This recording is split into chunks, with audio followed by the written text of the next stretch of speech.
All right, all right, all right.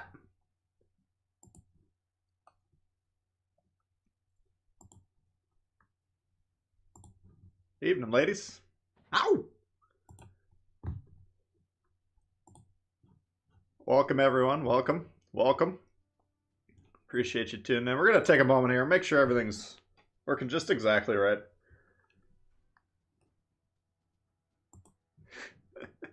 Looks like Thelodious got his Dewey mask. Oh, man. Yeah, I got some new merch. I made George Dewey face masks, and they got flagged, so I sold one, and then the listing was taken down. But looks like it made it out into the wild. But we do have Dewey buffer mugs, which is what I got. That actually arrived last night. Turned out pretty sweet. Once I get it out of the dishwasher, I'll put a photo up for you guys. You can see on the screen there, coming soon. We'll be talking about that.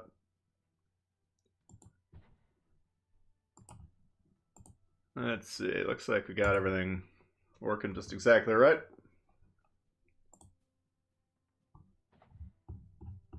All right, what do we got going on here? We got Stylo, we got Get Ugly, American Made. We got Babu, Randy, Myron, Todd, David Gray. Welcome, everyone. Professor Diamond. Got Dave. P. Falks in the house. We got Vince, Sid, Gad, Jake. Got Ace. Welcome. Got Brian, Dane. Let's see, Cheetah. Joey, good morning. Jayski, James. Got Ben. Hi, Cal. What's going on? Stuart. Mr. Burns. Excellent. Got Craig, Taylor, Portland. Welcome, everyone. Appreciate you tuning in. We might do some countdowns, potentially. Yeah, if you guys keep reminding me, we'll try and do them. Anyone who's ever tuned in probably knows I have a hard time remembering to do some of that shit. But yeah, we got carriers here. We've been talking about it, I don't know, 2-3 months now. When do we think they're coming? And basically, Wargaming, typically you got a 5-week update cycle. Every 5 weeks you get a new update. The last 2 times was 6 updates. So the speculation on my part was they were using that extra time to work on these. And now we're going to have the aircraft carrier test event. How that's going to work exactly? They gave me a rough idea. Now, it was in the section of our Discord that's technically non-disclosure, so I don't think I'm going to give you too many details. I can say this, though. If you were around for the Yamato test last year, which was roughly, you got to play the Yamato, I think it was twice a day, something like that. And before the player base revolted and destroyed the Tier 7 / the test for the remainder of the time. Initially, it came out, you could potentially play it in a Tier 7 match. There'd be 1 Yamato per team. Or most likely, you'd be in a 4v4 Yamato versus Yamato. And that was a queue clearing mechanism. Now, I doubt they're going to have something like that just because who's going to want to play 9 carriers against 9 carriers? That's possible, though. But I don't know all the mechanics, but I would expect it to be you get a couple cracks at the carriers per day. So they'll probably release the patch notes, let's see, next Thursday would be my guess. Thursday or Friday. And we'll cover that and give you guys the full breakdown on exactly what's coming. I'm guessing the test will start right off the bat, but we don't know that for sure either. Should be interesting, though. Got Sniper in the house. Got Evan. Got Charles, Bounty Hunter. Oh. What's going on here? Oh, there it is.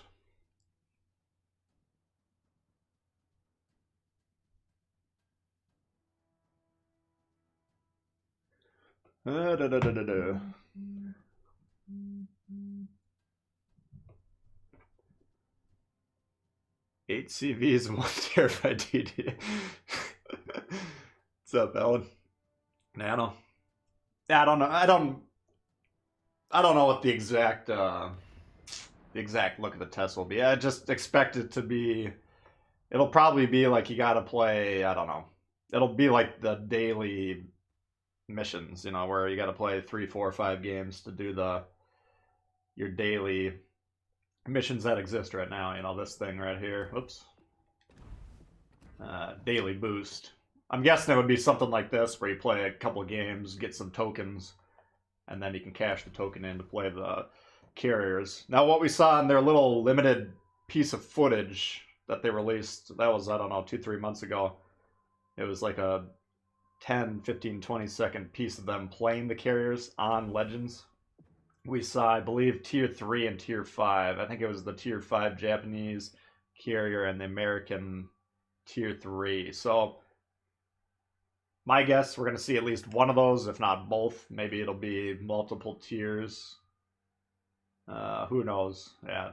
All that information will be coming out soon. And anyway, the test will probably last for the duration of the update, if we're going based on historic precedent. And then it'll go away. They'll take the data, tinker with it, hopefully balance the carriers. We're going to need these things to be balanced, because there's a lot of different opinions on PC, but there's a lot of players that whose opinions I trust that aren't that fond of the implementation, let's just put it that way, on the PC. But our team has been doing a pretty good job, in my opinion, of balancing the game separately. So we'll see how they do that. Austin coming in hot, thank you very much. Appreciate that.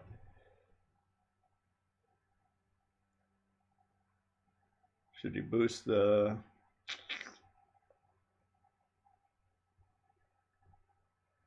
Looks like in Alabama just worse. I mean, they're different.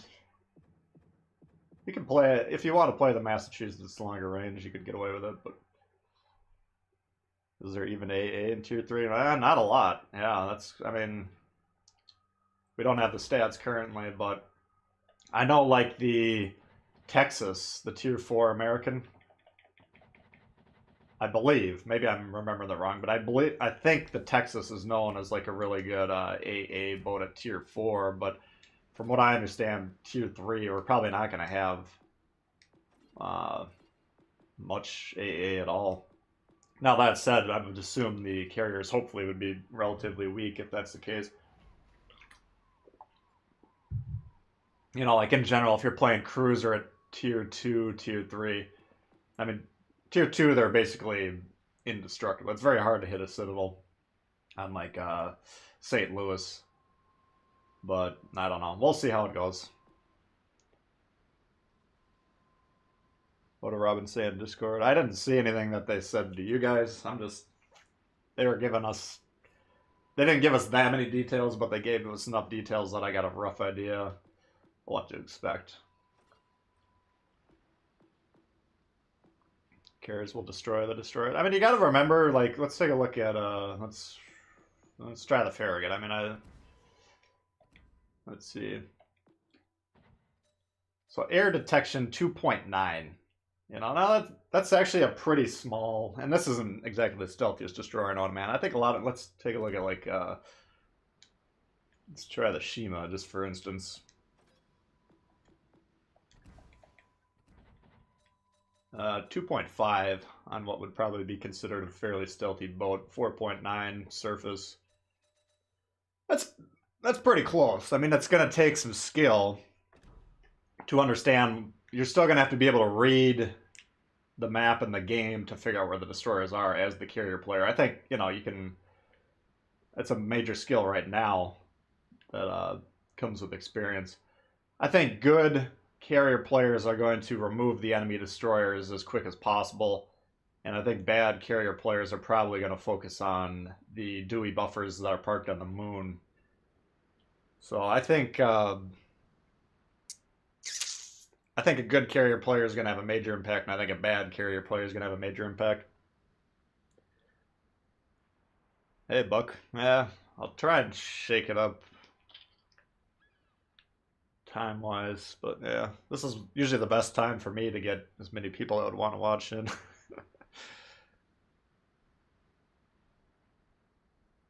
Milwaukee is a gun. Yeah, I mean, oh yeah, that's interesting. But yeah, it is what it is, guys. I mean, we'll see. I don't think they're gonna try and destroy their own game. We'll find out. But I know they certainly know that there's a lot of PC refugees on our version that came here because they didn't like the carrier play on PC. Fingers crossed. I hope they do a good job.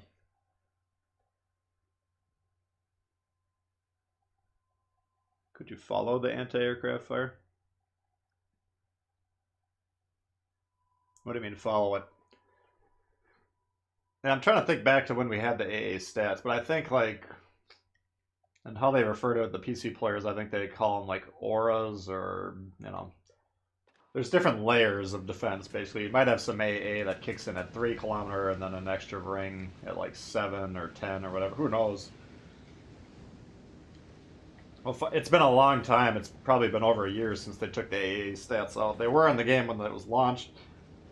And just due to the fact that the only planes at the time, at least, were the fighter plane, which are more or less irrelevant. You know, in terms of countering them. If you're close enough to an enemy ship to shoot it down, it's probably already got a pretty good line of sight at you, in most cases. What's up, Victor? Robin said something about losing planes affect cooldown. Yeah, I don't...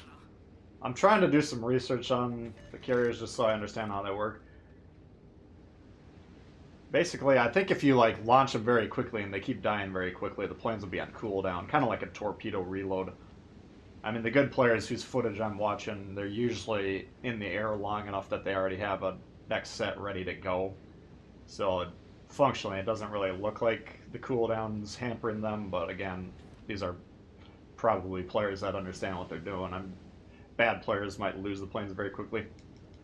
Because you're going to have to understand there's going to be multiple elements. Like, good carrier players are going to be doing a lot of spotting, like destroyer players. I think the carrier's roles and destroyer roles are somewhat similar in a lot of cases. You know, you got responsibility for spotting, hopefully counter-destroyer play, you know, things of that nature. But you also got to understand, like, bad players or players that don't really understand the roles of the ships, at least. They're not going to be performing those roles with any vigor. So, I don't know. We'll find out how it goes. And they could be radically different from the versions of C in the test to what we actually get when the game comes out. And even when they were talking about doing this during the summer, they were saying pretty good possibility it would take multiple tests, so we'll see. We just gotta hope that they do them right, because right now we got a pretty good game, you know, in terms of the game design.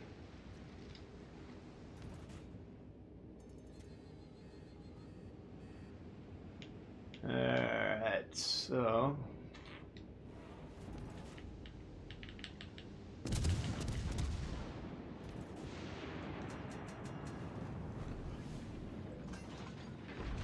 why am I shooting randomly? Because that's roughly where he is on that line. We don't know how deep he is, but since we have really no idea where he is, if we're just trying to randomly shoot the guy. I'm assuming the guy's like right back in here, but without any sort of indication of what's his actual position. I think the shots are as likely to hit regardless. Alright, we got a Normandy, and we got a New York who's kind of getting clubbed. Oh. That's somewhere around to help our guys.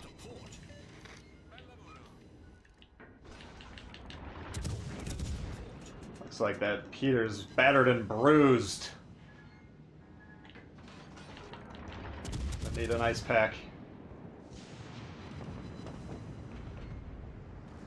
Whew. Alright. I probably should grab B. Let me shit. We're up big in points, so I guess abandoning this flank here to get more points, probably not as profitable. These guys right now, they got pretty good shots at me if they want to take them.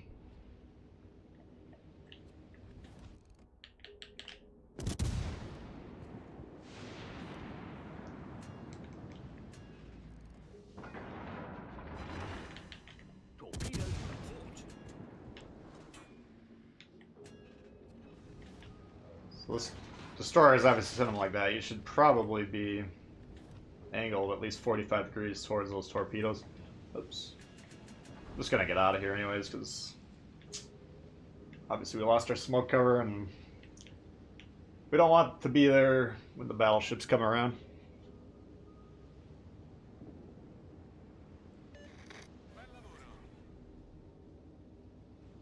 What's up, cannon fodder?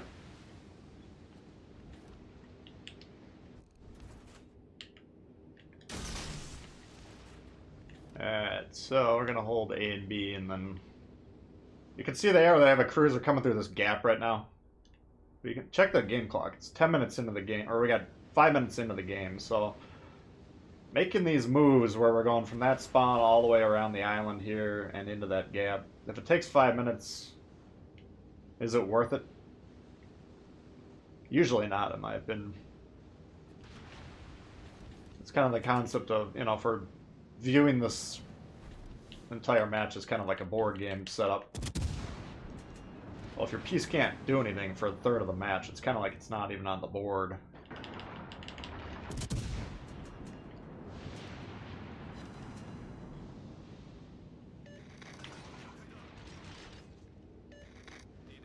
Alright.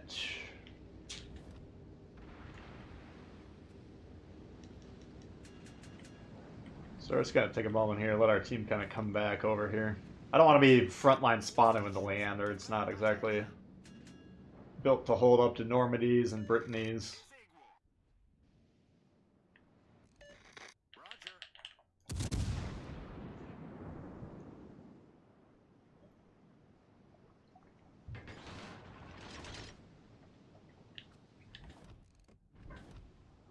Yeah, consumables. We'll see how that works.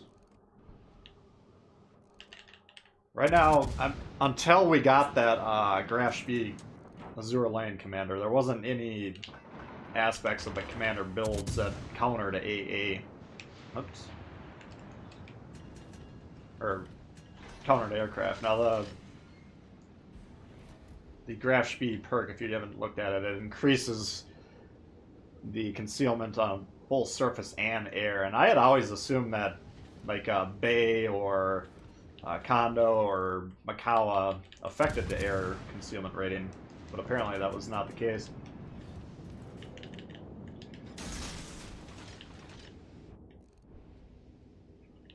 But whether they're going to add, they probably will add some perks, you know.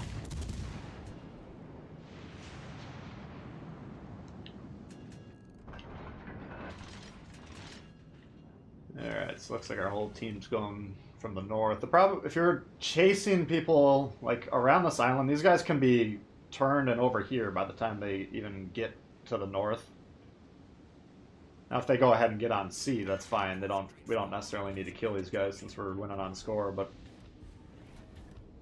concept of chasing someone in this game, you always want to figure out where they're going. It's like a good way to do it is if you have torpedoes. Let's say I'm chasing the Brittany. Rather than going like through this gap and over here, you know, this isn't the best example, but you can visualize where are they going. Like this torpedo indicator kind of tells you where they're going to go. Same concept even if you don't have them. Like let's say I'm chasing that kamikaze and he's going north there. Well, am I going to want to go through this gap, around that, through C and around? No, I'm probably never going to see him. I can guess he's going that way, so I'd try and cut him off. It's a little strange because this game, you move very slowly, you know, moving around can take minutes as opposed to like a Call of Duty game where you can usually get on the other side of the map in a matter of seconds. So it takes a little bit of an adjustment mentally.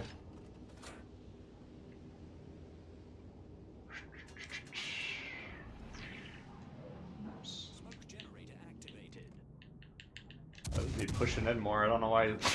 What's to the south there, Chief? I don't know. Get any damage or not.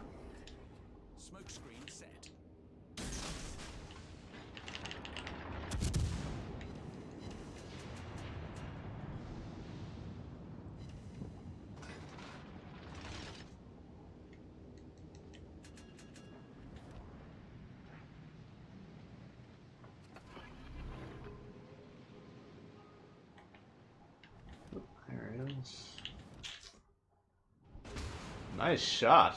The fuck was that?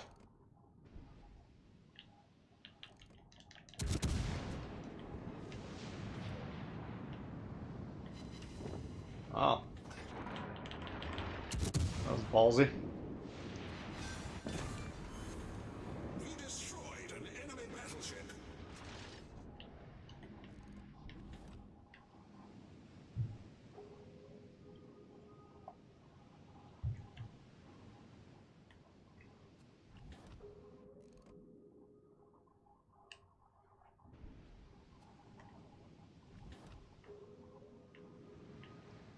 I feel like it was HE. I wasn't even really looking at the screen because I wasn't expecting any incoming fire. Just looking at the damage done on. I thought I caught a glimpse of a yellow shell. Regardless.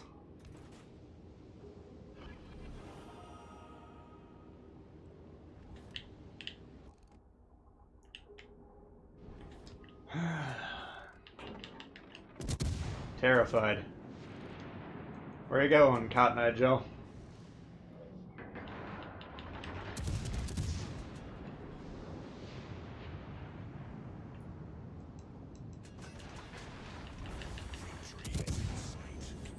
Whatever.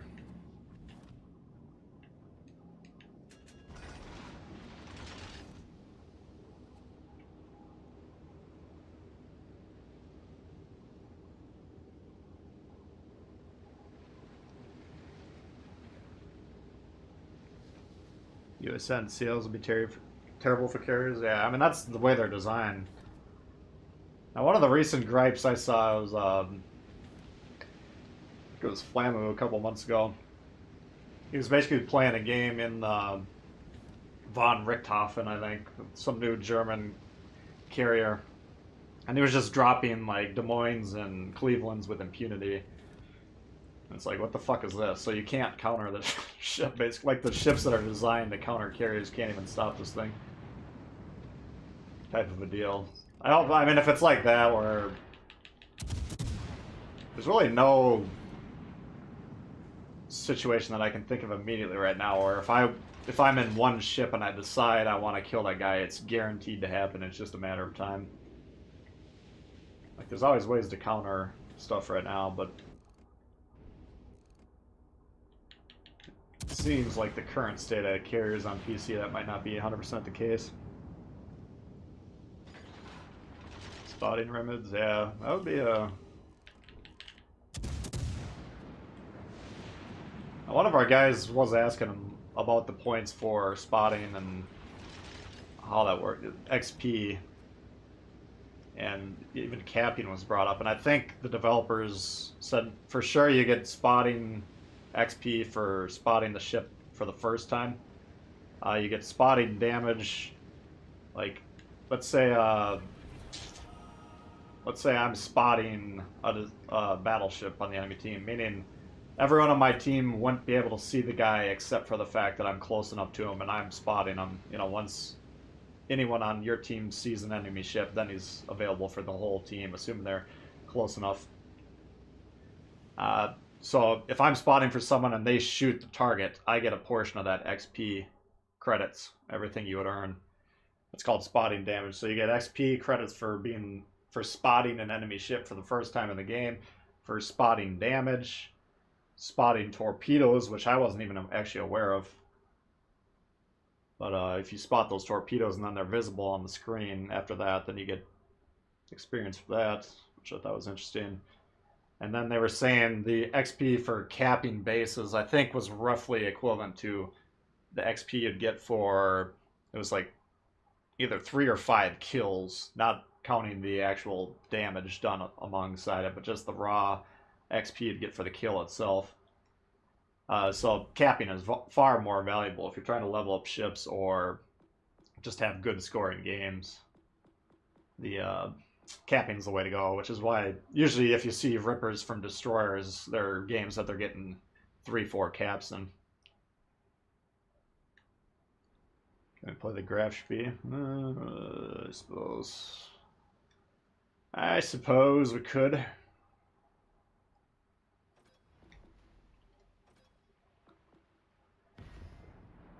But yeah, the fact that nobody's aware of that unless you do some digging, that's unfortunate. Because spotting is a role that we need the ships capable of doing it to do. Unfortunately, it's very rare to see a destroyer actually spotting. Like if you saw the video I put up the other day, what destroyer was it? I think it was the Lenin. We had there was like a 1 or 2 minute passage in the middle of that match where I just dropped the anchor, the destroyer spotting the lane between where the enemies were and where they were going to go.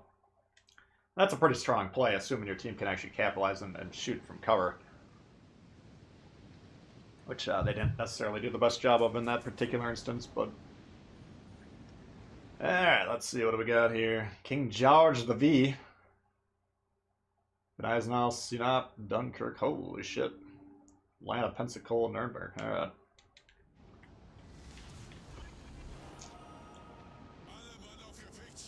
Planes get 0 points for spotting on PC. Well, that's the case, that's the case. It's still going to be an important part of the role, though, you know. Like, essentially, you can do the same thing that a destroyer could do, as long as you got ships on your team. Let's say I'm parked right here, there's a ship over there. I can't see him because of the island. But if we got planes flying around, or we have a destroyer sitting in here, and he's got a line of sight on him, then he can be spotted, then I can shoot safely. And anytime I can shoot at someone that can't shoot at me back, that's a great play. That's the play you want to be trying to make. Keep up the great work, play the biscuit. Thank you, Vincent. Yeah, remind me of that, because I'll probably forget, but could bust out the biscuit. Appreciate that, thank you very much. Do I have the patch notes? No. No, they'll probably give them to me Wednesday or Tuesday, and then they'll be fit for release on Thursday or Friday, would be my guess. They give them to us like a day or two early, just so we can theoretically have time to make a video out of it. They used to give it to us like the day, no, basically when they drop, so I would get up really early in the morning. Like, you guys always thought I was relapsed on booze every time. So I'd be like, as tired as humanly possible. Yeah, let's just get these down here. So that little built-in, nice. That built-in work time is nice. CVs have increased detectability. I don't know, I'm not going to claim to be an expert on aircraft carrier mechanics. I'm trying to do some research so when they come I can not be completely raw.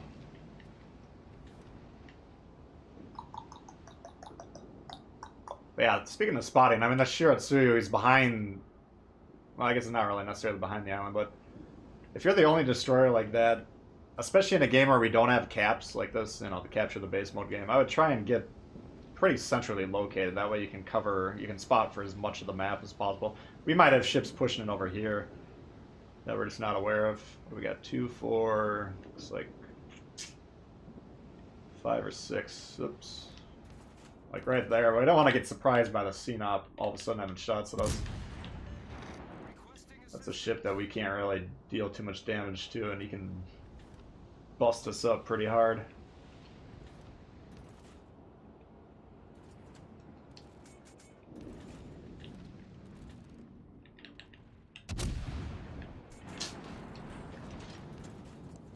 Let's see if we can catch this guy here.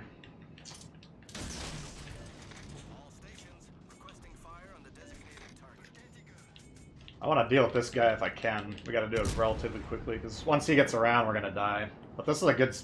A lot of times you'll see, like, in Atlanta or, like, cruisers playing this island. If you play in this spot, you can get those crossfires into them. And now he's lost half his health, and he's probably going to move, just because that's an uncomfortable situation for him. I don't know if we're going to die just for getting a little bit of chip damage on him or not. We'll find out. Oh.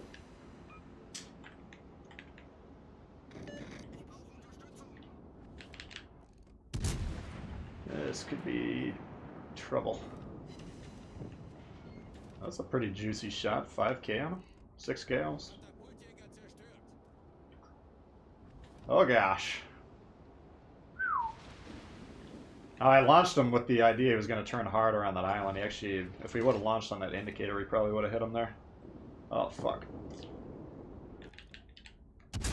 Ah, gee. Alright, that's not too bad.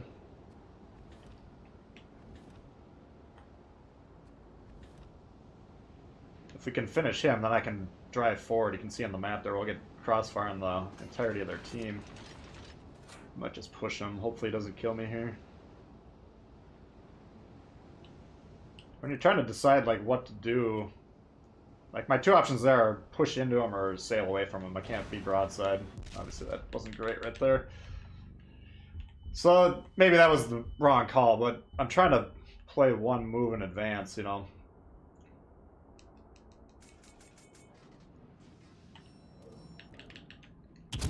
Come on, guys, just shoot the fucking thing. It's gonna be unfortunate if we die there, because we didn't need to die. I guess I should have just turned out. Ah, fuck. Just shoot once, man. That's all I need from you. Fuck.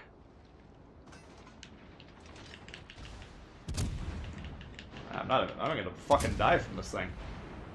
There you go.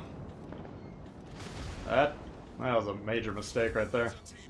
But the point I'm trying to make, though, is like, if you can say to yourself, alright, assuming I win this fight over here, you know, what's going to be best in terms of my next move? And getting ready, because if I can get north, then I get these crossfire shots that we're talking about. Oh, fuck.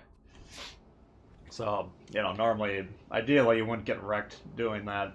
You know, I'm not going to trade 3/4 of my health just to get a little bit closer, you know, 30 seconds closer to what I'm trying to do next, but it's good to be thinking forward like that.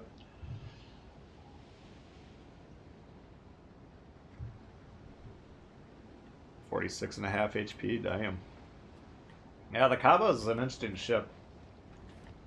I'm on the last stage for it, but I don't have any commanders high enough level right now to get any points, so it's taken 2 days per segment, so it's going to be 10 days overall.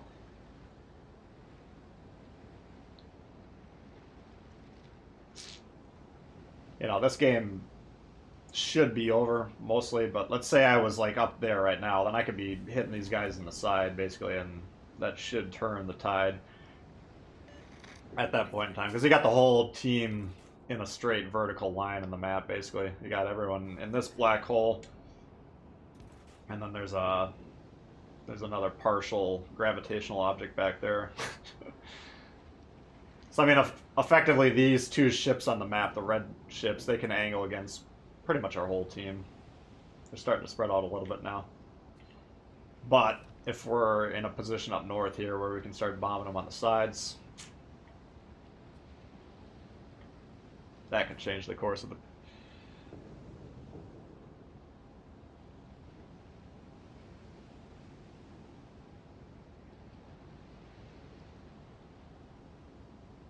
Level everything up to tier 5 and see what you like. Yeah,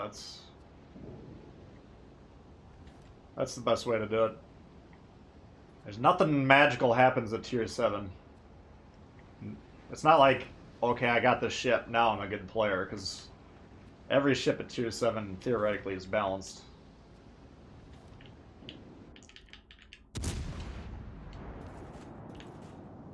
Oops.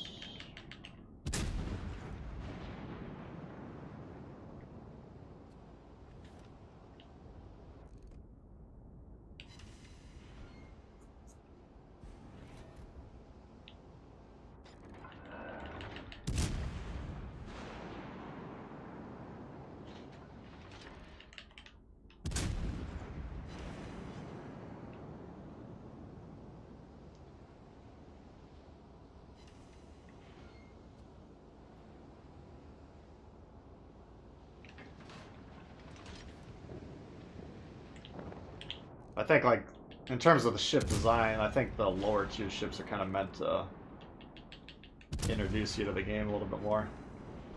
And theoretically, the players should be newer at the lower tiers. I mean, there's really no reason to rush up to tier 7 thinking you made it. Because what's going to happen is you're going to get there, there's a concept called service cost. You pay, I don't know, 150,000 credits or whatever it is, who knows, to get into the match. And then the idea is if you play well, you make that credit back and you might get a profit on top of that. But you're not going to make a lot of money in tier 7 in general. But if you're new and you're not able to score well, you're going to lose a lot of money because you're not going to make the money back for the service cost. By the time you figure that out and you try and go on Reddit and complain about it, it's too late. You're going to be bankrupt. And that's by design. They don't want everyone in the game to rush up to tier 7 and then just play tier 7. You know. Well, we haven't really had to do too much heavy lifting this morning, but getting a couple wins. Let's see, we got the biscuit.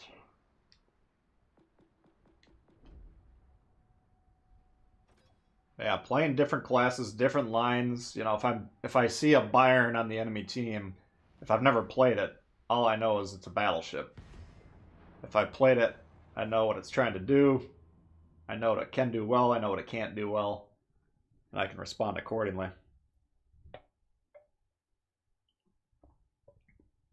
If you've never played Destroyer, all you know is they're torping you when you're in the battleship, you know. But if you get to play them, then you can like, all right, this is what they're trying to do. Got Mutsubi and it shot so random. Yeah, I mean that's the life of the Japanese battleships. Sometimes you pull the trigger and like every shell hits the same 2-centimeter square from 10 miles away. Sometimes they don't do anything that remotely resembles that.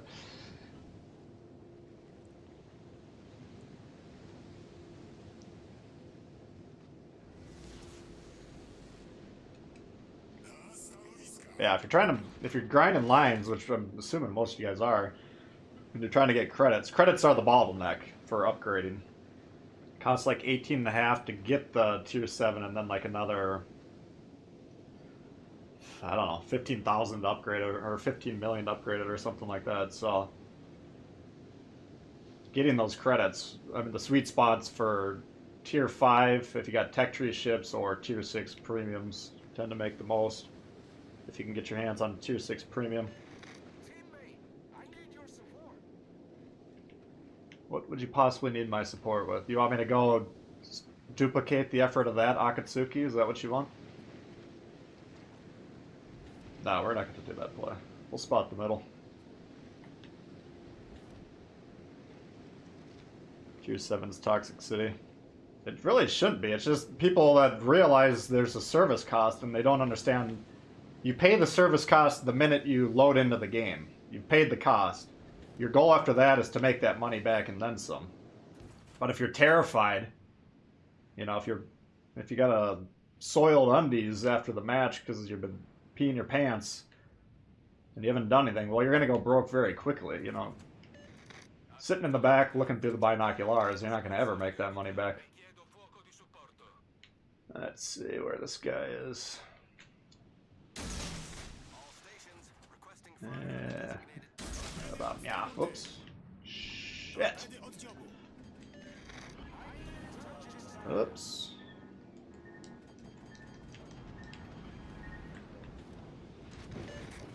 I'd like to spot him, but I don't want to get shot by the whole team.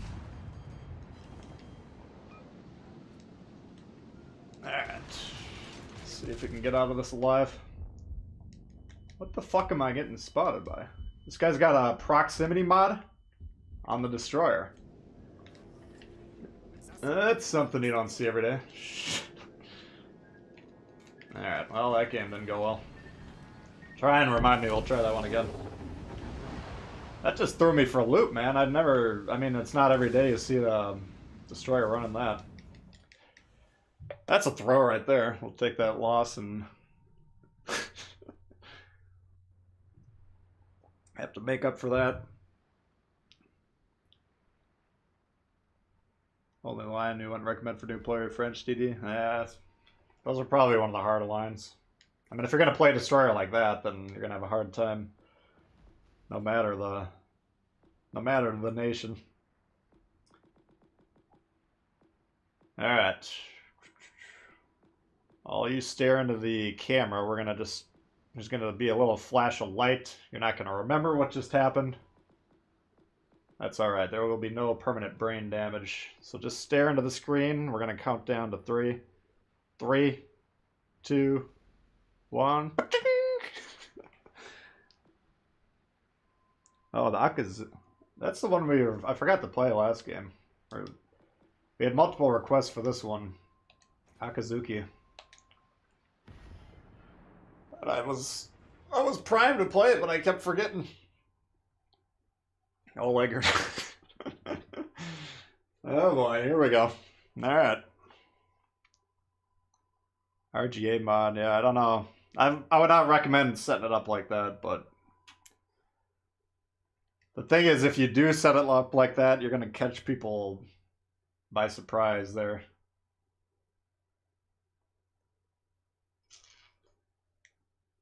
Nah, there was about 4 things I did wrong there. It just was a bad play. I was like in the smoke. I'm like, how the fuck am I getting spotted?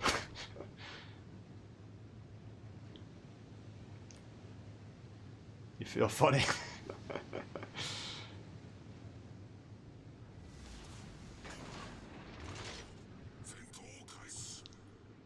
Uh-oh. How are we doing on Why? Are we having quality issues at all? You guys let me know. This thing popping up on the screen here.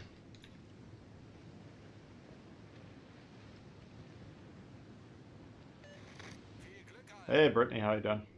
I don't see anything that should be going on, but I don't know what's going on with YouTube, man.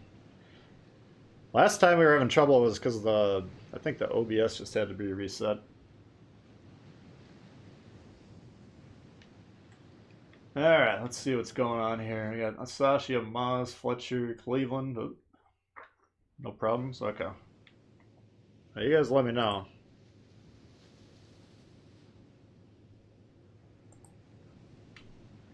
Okay. Little quality issues.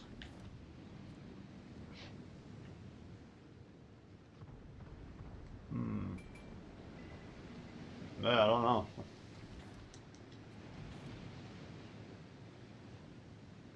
I mean, the last time we were having them, I could see on my streaming software that there was something going on. This time it's not. It's just YouTube saying there might be an issue. So you guys let me know if anything pops up. What's the worst Tier 7 destroyer?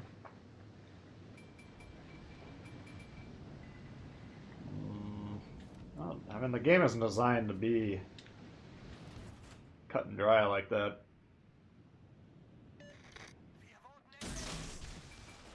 I mean, in theory, they're all supposed to be as good as each other. It's just how you run them. Let's see, Tier 7s. I don't know. What do you guys think?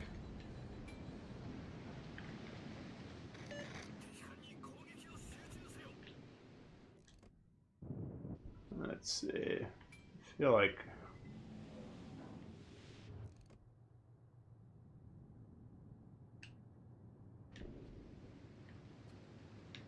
The only reason I haven't dropped the smoke yet, I don't want the destroyer to have a nice torp shot at me like last time. Oh, there he's way over there. Okay. Oops.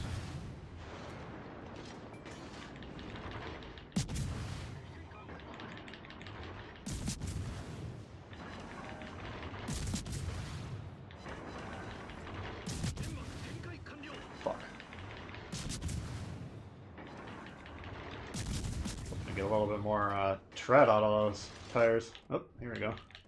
If you drop the smoke, you want to be able to use it, you know what I'm saying?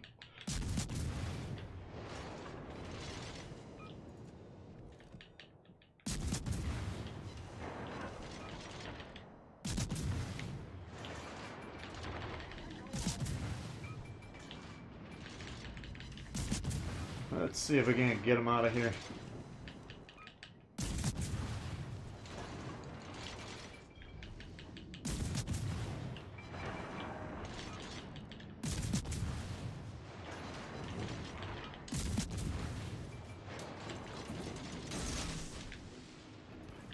That torp reload boost.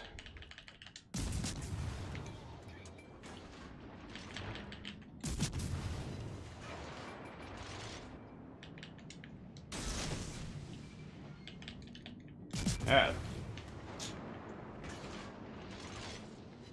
Well, let's see. I think they should hopefully be able to get A going. Capture that area. Attention. Reporting the target position. Alright, he's fucked.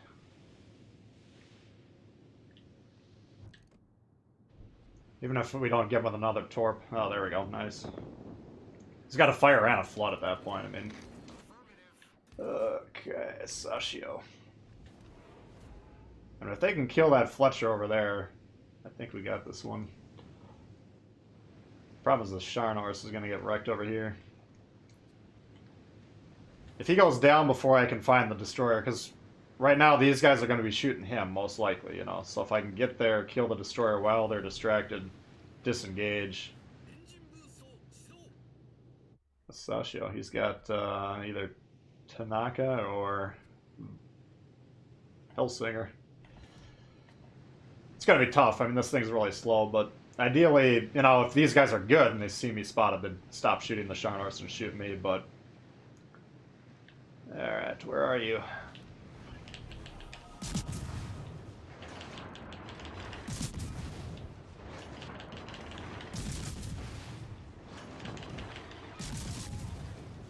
Yeah, see, that's the trick. By the time they realize they've lost their destroyer over here, I'm going to be gone.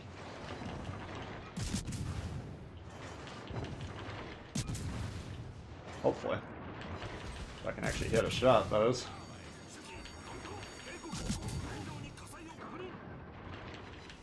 If you're in these destroyer fights and you don't have to burn the heal like that, wait till you're done, because now we've put the fire out and we've healed the steering gear. Cooldown on the damage con's very, very quick with destroyers. And we should assume torps are coming, so we want to stay roughly pointed away from that position until we know for sure.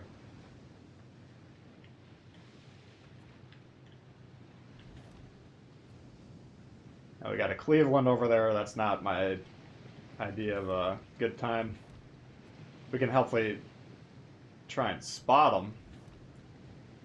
And the Sharnorse doesn't have a lot of life left.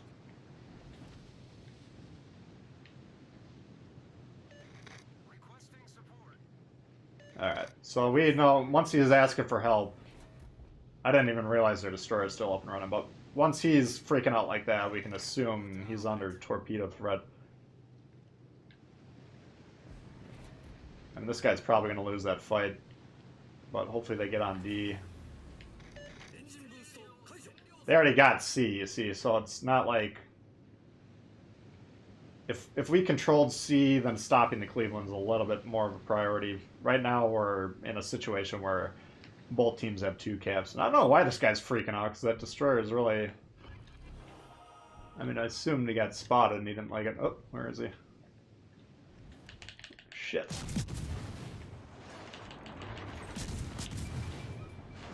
So now that he's shooting, we can check the map. He's probably within What the fuck? Oh, he destroyed. I was gonna say, he's probably... These ships right here are probably within his firing range, so we could safely smoke there without dropping spot. But since he disengaged with the smoke, that kind of cancels that idea.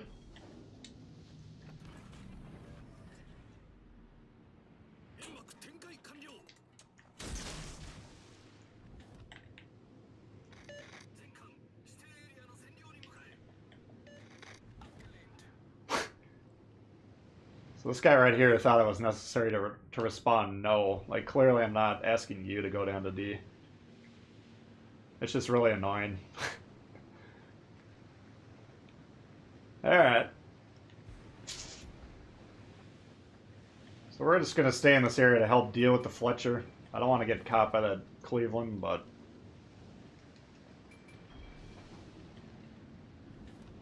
Even though this guy's kind of an annoying, wise guy, I don't want him to get torped. I guess we can move and try and spot that Cleveland, because these guys are close enough now that they could potentially get shots.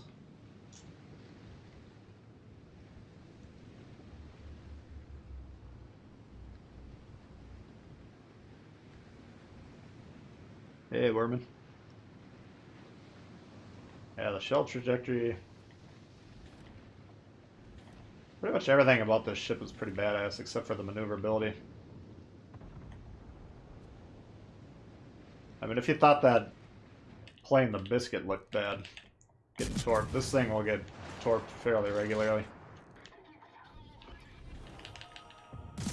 I think he's probably going to win this fight here.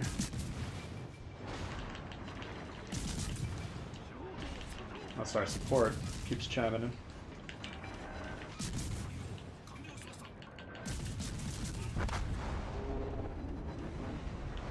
Let's see, looks like he's still spotted.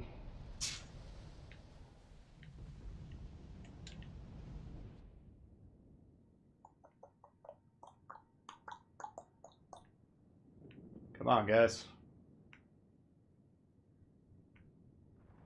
There you go. Alright. That was a pretty decent game.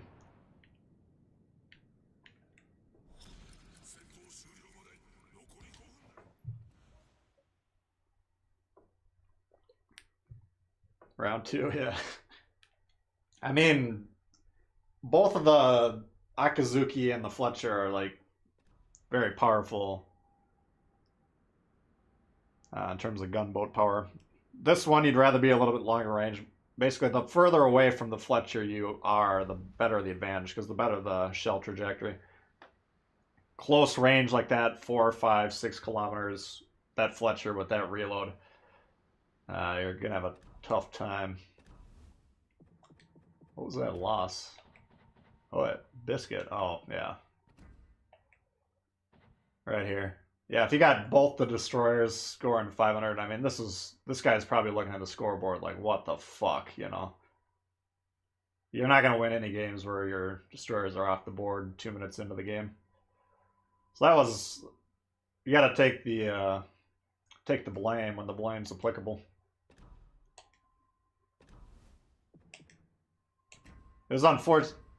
It was a bad situation because we were in a crossfire with torpedoes. We had the Maz from the center and then the Akatsuki from the north. Or the northwest spawn. So already it was a little bit tough to dodge, but then, you know, I just had a jaw on the floor moment, which threw me off for about 3-4 seconds trying to figure out how the fuck I was getting spotted. Just didn't help things. Alright. Well, that was no surprise that we lost that one. Let's try something booming. How about, someone was asking about the Mutsu.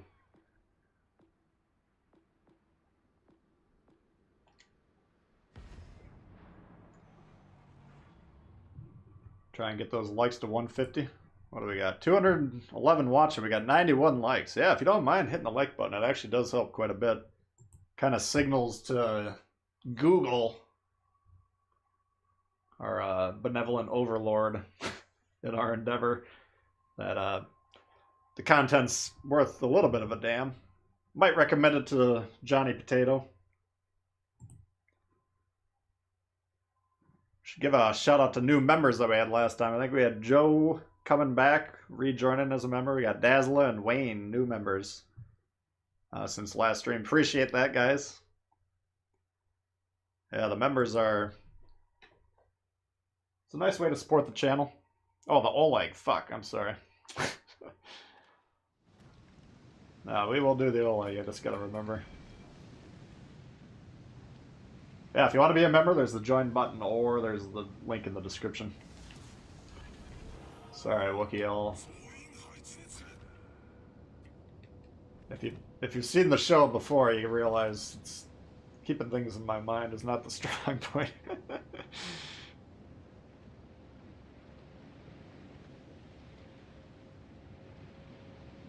Yeah, the British battleships, I mean, they got really good accuracy. The shorter fuse on a lot of them is kind of designed to remove overpens in those situations.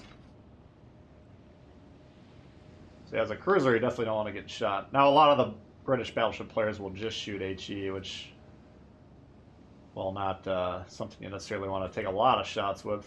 It's not as dangerous. This one we actually got a torp indicator, so we can use that to see is this guy moving forward or not.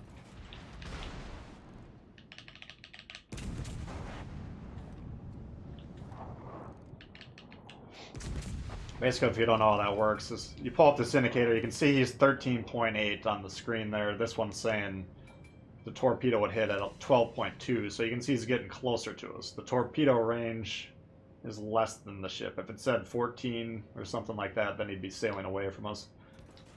And then you can also see the further the indicator gets from the ship, the more horizontal he's going, the faster he's going.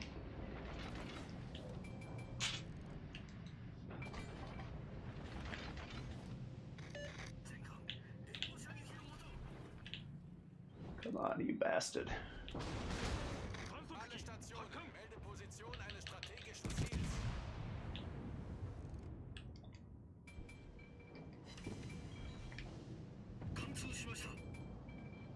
Now, assuming this guy can shoot me with his guns, which I believe he can, this guy can, at that point in time, smoke, and we still got the spotting.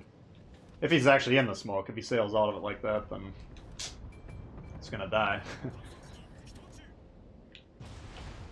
But if you're the destroyer player and you're trying to figure out, you know, is my team gonna lose the spotting or not, you can kind of just do a quick check and see if you got teammates that seem like they'd probably be within their firing range. Gonna try and move forward a little bit just in case we have torps. Looks like they're coming for him. But he might have fired one salvo this way. Yeah, while you're getting randomized results with the guns, it seems like, I think number one, they are a little bit more randomized, but number two, we got horizontal dispersion. You got vertical dispersion, horizontal dispersion. Horizontal means the shells will spread out a lot in terms of how wide they are, so that's when it seems like they're really wonky when they spread out like that, because you can see it a little bit better than vertical dispersion, which means the shells would spread out, you know, some would land shorter, some would land further away. He's looking at me, fuck. Oof.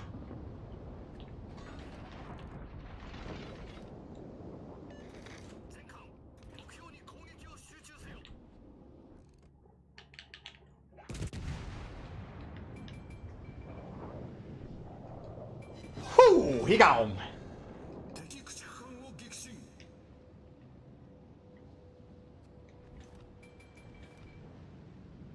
If you're sober, whose gunners are drunk.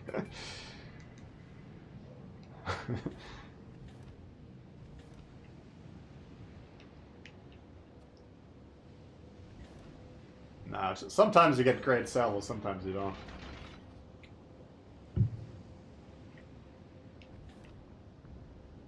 Let's see, I would guess we're getting spotted right through that gap there because we were spotted for 10 seconds or whatever. That's the only destroyer position left, so looks like they got that ship over yonder.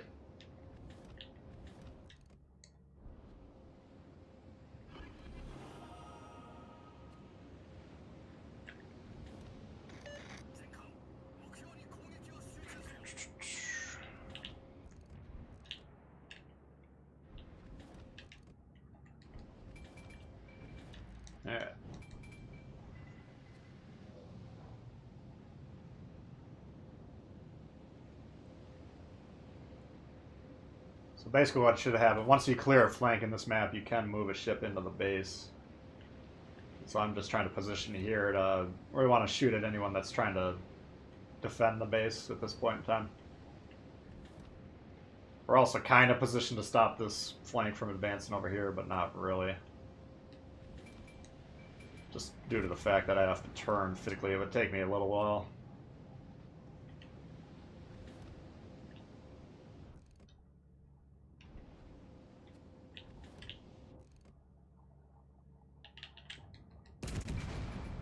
Oh yeah, the American HE. Heading home? Alright, Warman.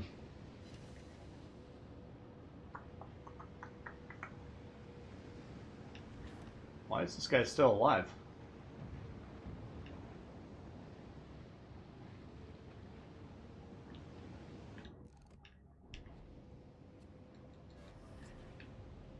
I haven't played the Yahagi for maybe a week or so. I'm pretty sure it has guns though, if I remember.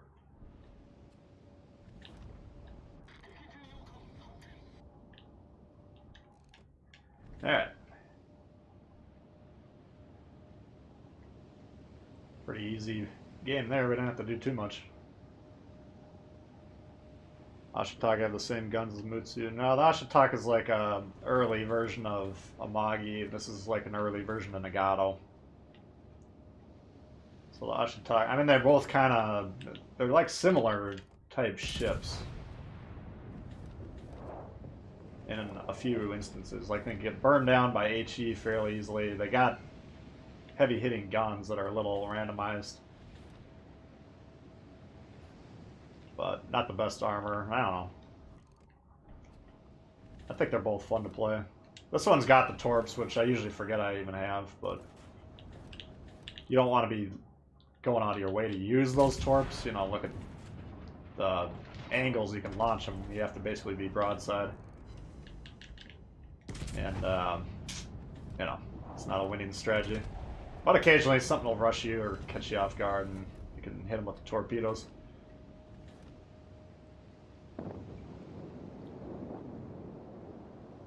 Ranked on hold till tonight.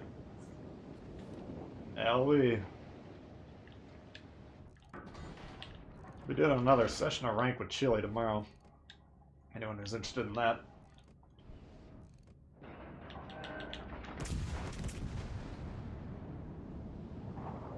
Thoughtful Gamer joined Tbull's channel. Thank you, Byron.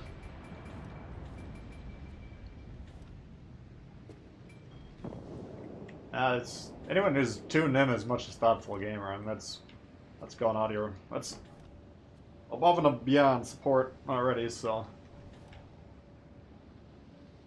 I mean, the best way is to support the channel. Tune in, subscribe, like the videos, stuff like that.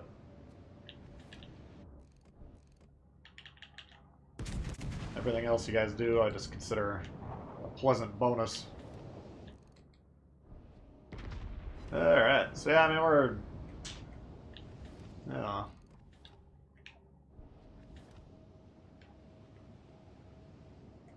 not really getting any major hits here. I mean, like, curiously enough, the most accurate shot we launched was against that Acosta, or whatever that thing was.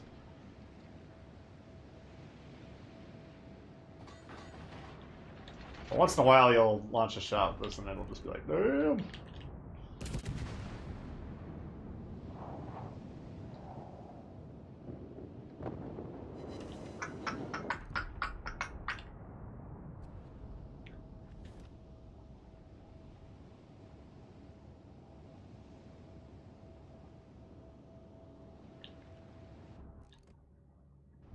Should do it. Looks like he's gonna hit those.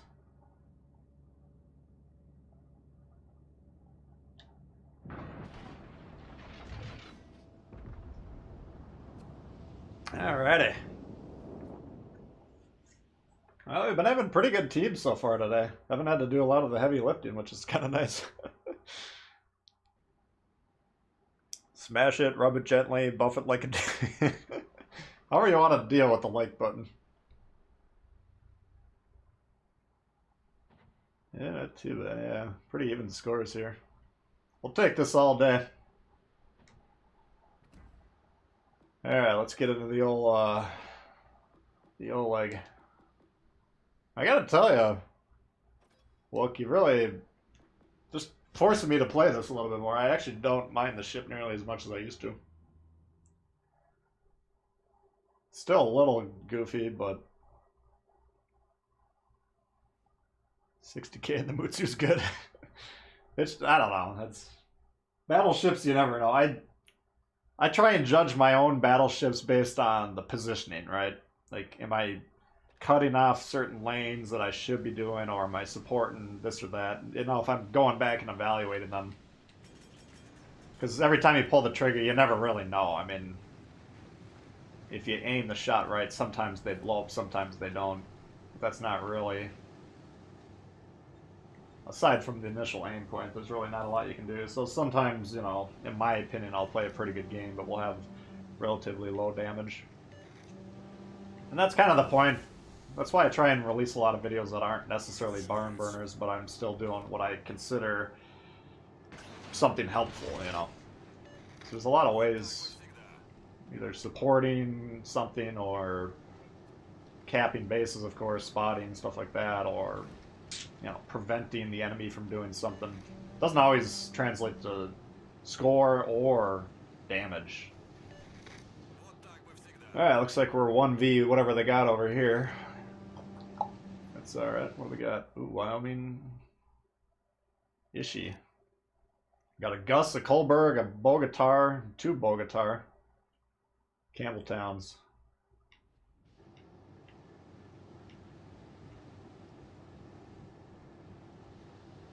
Alright. I'll try and move to the middle a little bit here just so we have the option to disengage. If we got a Wyoming that pops up over here, it's, and we're the only one he's got to shoot at, could become unpleasant quickly. That's a beautiful ship. I'm assuming it comes with this black camo, because there's no way I would have put one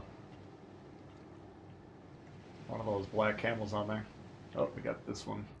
Luckily he's not paying attention over here. Alright, so now we can move forward.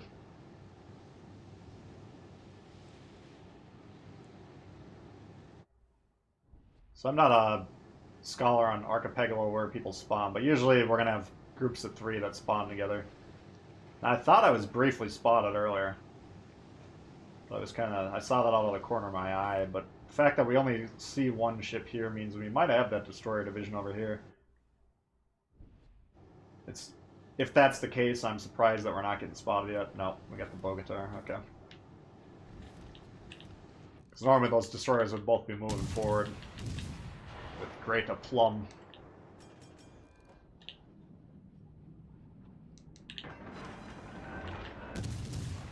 But we got 2 Bogatars.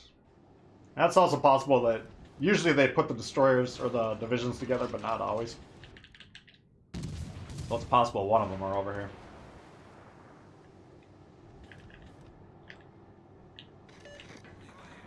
Oh, there's both of them, okay. So whenever you see, alright, we got 2 destroyers per team, and here they are. This is usually when the game is being won or lost, right here. If you are shooting at them and a lot of people on your team are shooting at them and they go down, your odds of winning go way up. Now, if they pop up on the screen here and nobody's shooting at them, basically they're not getting punished for getting spotted. Usually that's a bad turning point, you know. Oh, looks like this guy wants to throw down. Alright, we can do that. Now, as far as I know, the Bogatar is basically the Oleg. I have no idea. I'm just going to assume similar capabilities. Oh, there goes the Campbelltown's first dev strike.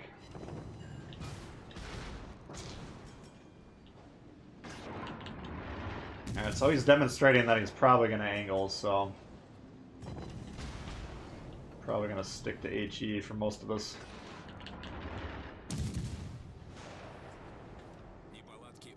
Jesus Christ.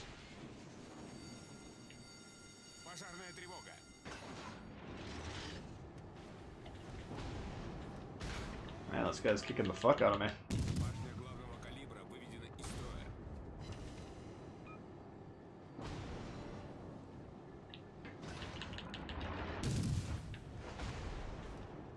I think that's this guy's secondaries. No, he is looking at him. Okay. Well, assuming he gets a shot off, we should win the fight. Hopefully. It'd be nice if he did it sooner rather than later.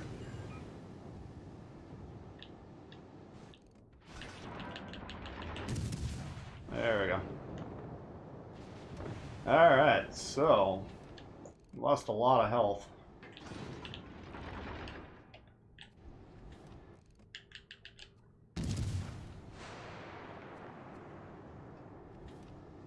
But looks like our team's doing pretty well.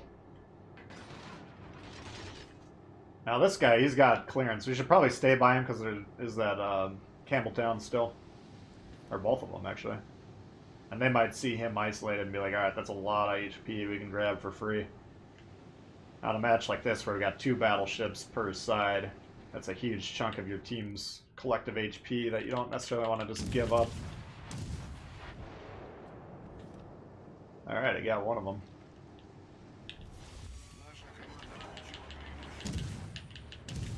I don't think we can hit that guy. Oh shit.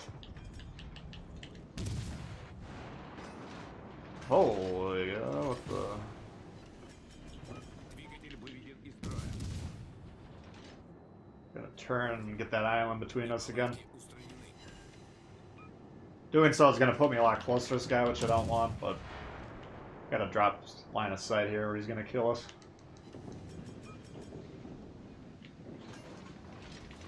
There we go.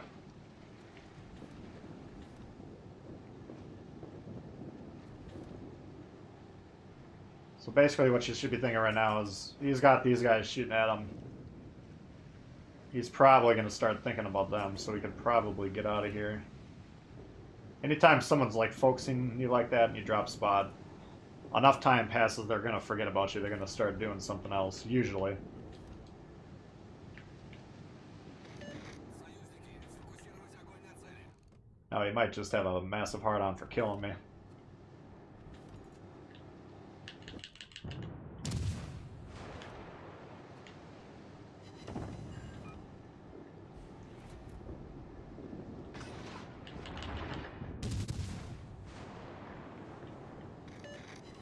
Передаю координаты цели. Nice. Oh, that Dursky's doing work up there.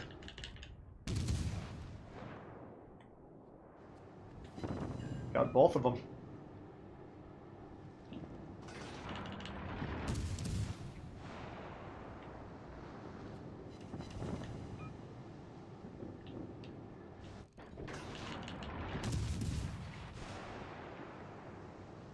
It's his favorite ship.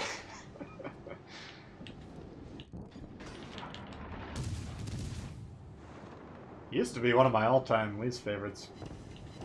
Sometimes that's all it takes, though. Like, I used to absolutely hate the Ibari, and now I consider it pretty good. If played carefully.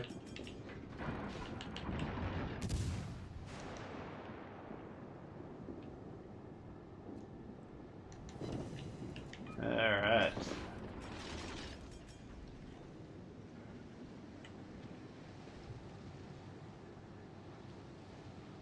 Patriots. What's up, DC? Ian, you out of here? Alright, take her easy. Thanks for hanging. Bogatar can swap the calibers. Interesting. Yeah, now that you mention that, I feel like I do recall that. I don't know, I probably didn't play more than 2 or 3 Bogatar games. Colbergo! Concentrate fire on the enemy warship. It's just the turret traverse on this thing. I bet you if you put on Makarov or Markov or whatever his name is, the old twisted track.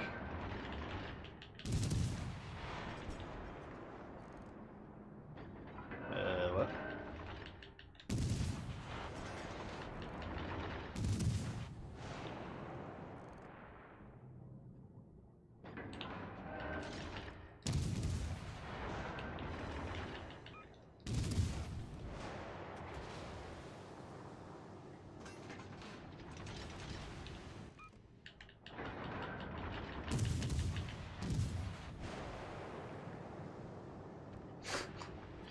Any ideas when the next member stream will be?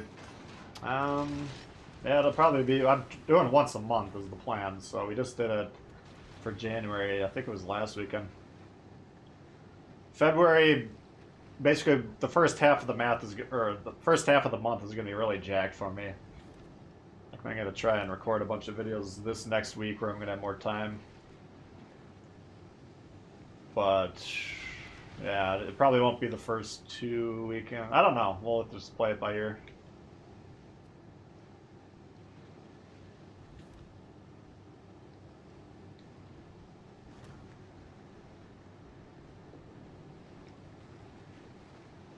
Yeah, those are always a good time.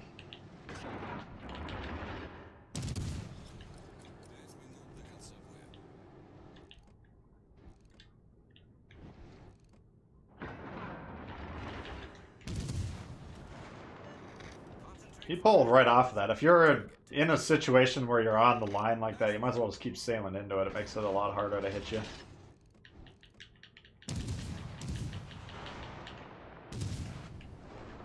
Not that it's going to really matter in that situation, but...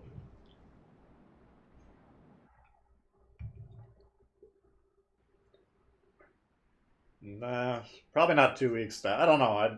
We'll have to see.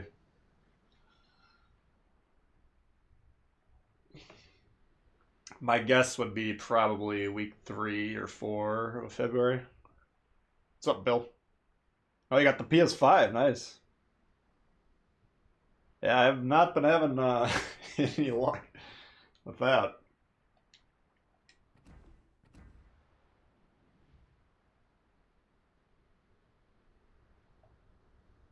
It's me versus the robots. Alright, how are we doing so far here? I think we just got the one really shitty loss. Let's try the biscuit one more time.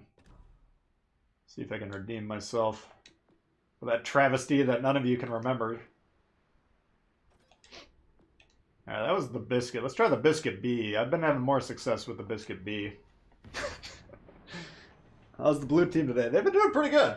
Yeah, I have not had any complaints whatsoever. In fact, a lot of the times our scores have been coming in like middle of the pack or even slightly lower than middle. So that's always a good sign. I mean, I had the one biscuit game where we died 2 seconds in, which that's what we're hopefully going to redeem here. If not, I'm going to have to concede that playing destroyers on stream isn't going to work today.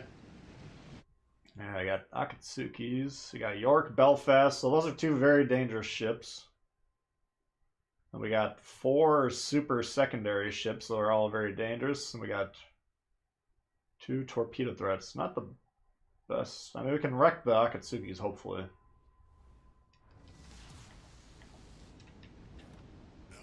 Hasta la vista, baby!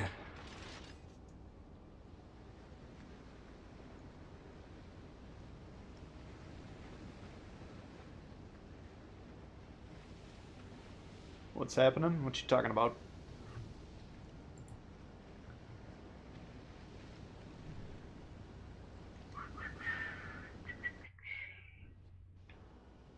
Alright. Man. Oh, everyone's doing their secondary missions. That's what's going on. That makes sense. Like, this is not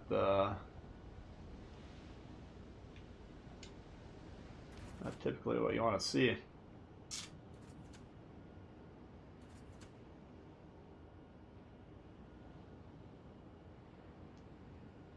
Alright, so we got these guys here. We got Twist and Track suggesting here, so we definitely know there's a destroyer. Now, where's he going? That shot right there is as accurate as anything else you can put down there.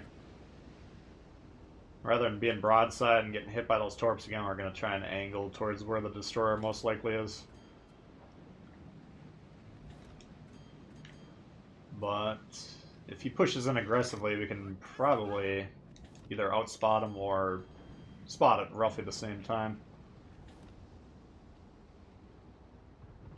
Looks like he's going this way. PS5 donation. Thank you very much. Yes, I was trying to do it last stream, actually, because they kept dropping...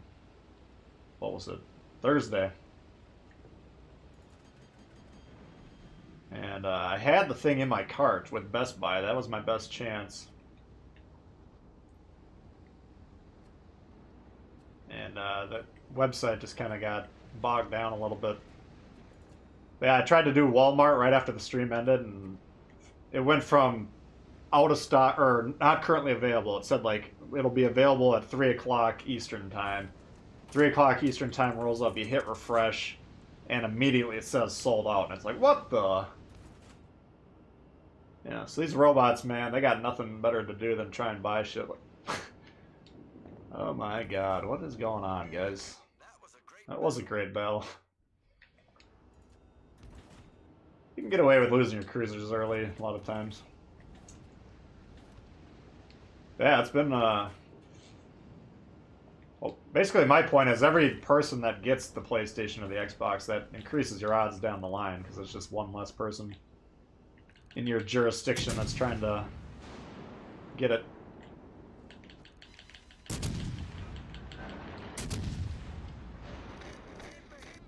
Fuck off, will ya?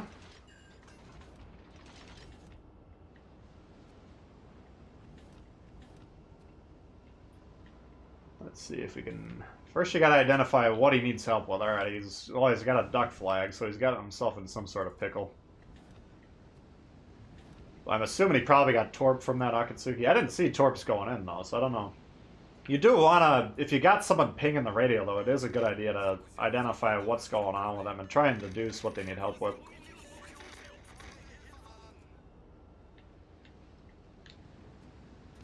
Let's see if we can blast these guys. Oh, we're going to lose a couple torps on each side there, and if he's watching, he could see splashes there, but... We got quick reloaders, and as far as we can tell, he's just sitting there. Oh.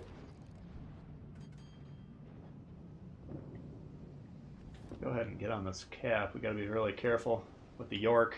Oh. It's gonna pre-flee from that guy because you can see he's pretty much set up to come right over here.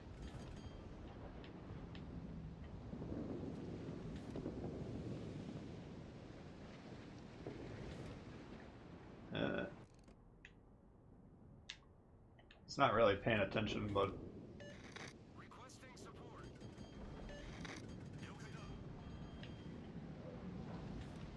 Now he's coming. Shit.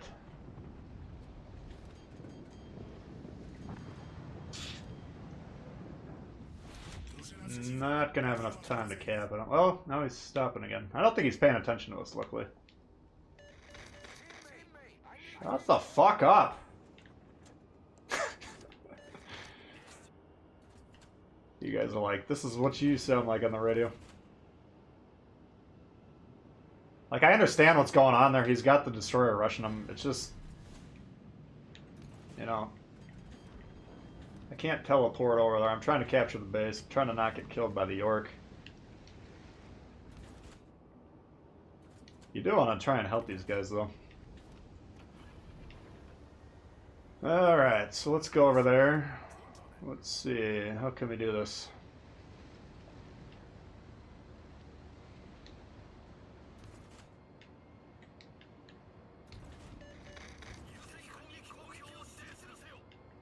Alright. Go ahead and shoot him, guys. You got him spotted. I mean, you gotta understand, like, for me to get over there, it's gonna take 5 minutes. I want to try and help him, but if he needs my help, he's got to come towards me.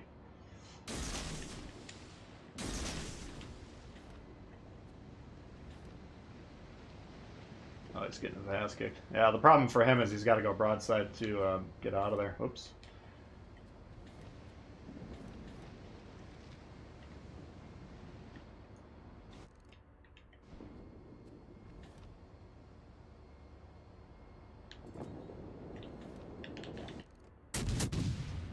That guy dodged completely.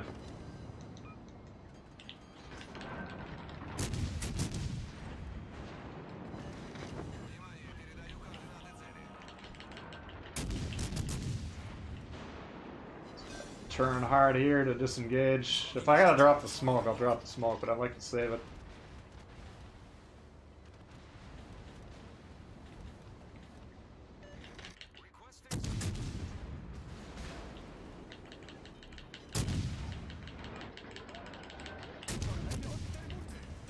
Alright, I think we got away with that one.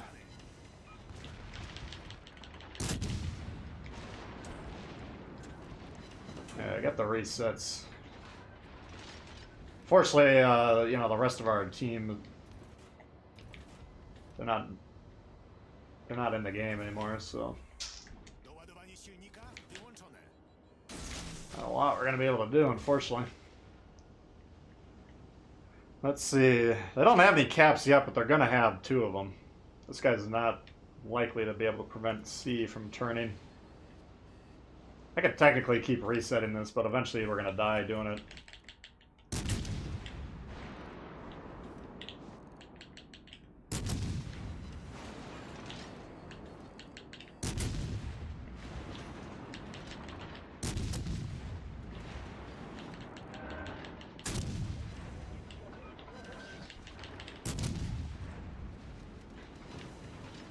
This thing's suggesting something's up here. Oh, we got a destroyer. I forgot.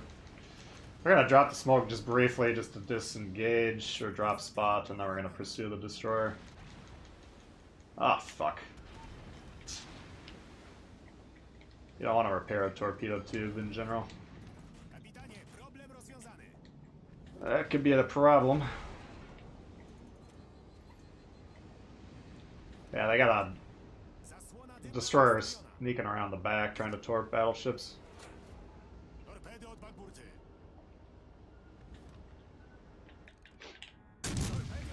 Straight up 1v1 will win this fight, but he's got support ships that got nothing to shoot at but us.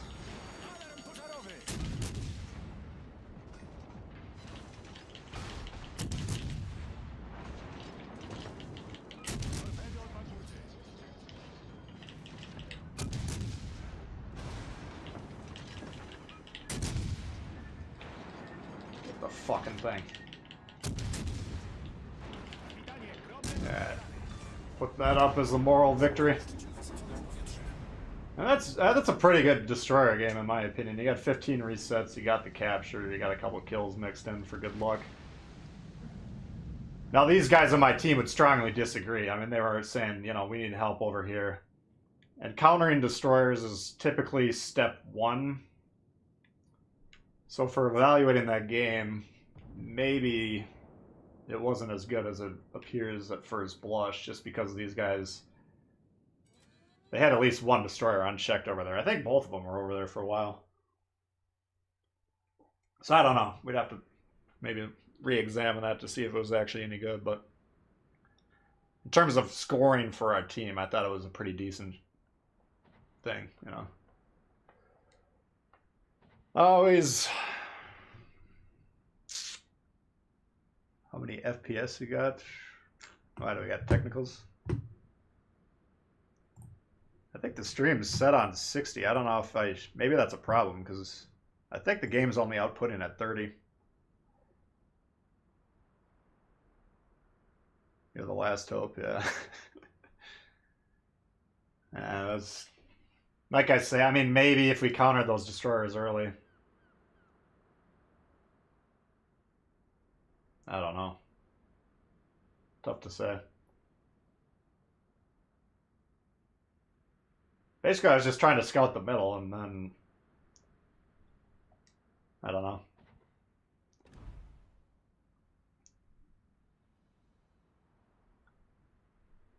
They didn't follow the destroyer. Yeah. I don't... You can... The debate on that game, in my mind, is was I in a relevant position or not, you know? Guys trying to scout the mid and hopefully catch one of those destroyers pushing in was kind of the early game plan, but scouting the mid wasn't that relevant because there wasn't anyone shooting, and the destroyer threat, or opportunity as I would term it, never really materialized, so probably could have been doing something slightly different. That said, if those guys are saying to me, yo, I need your help, and you're 17 kilometers away, it's like, well, I can head over towards you, but why are you sailing away from me? Type of a deal.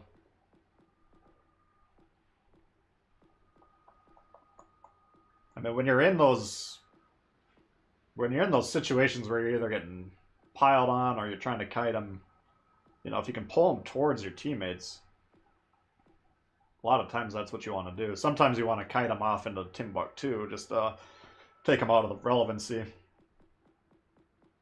Let's see, what can we bust down here?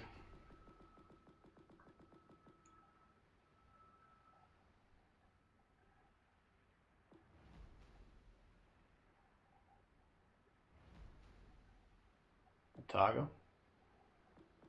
Yeah, I can try the Otago.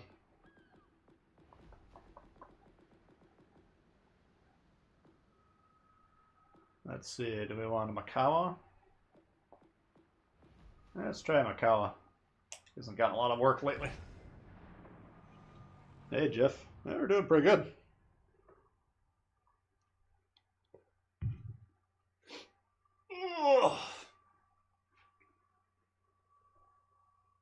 Oh, the Arkansas. Cleveland. Some powerful options. Tears of the Desert again. Holy.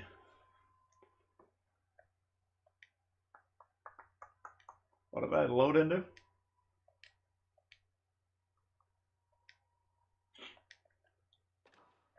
Oh, Otago. Okay.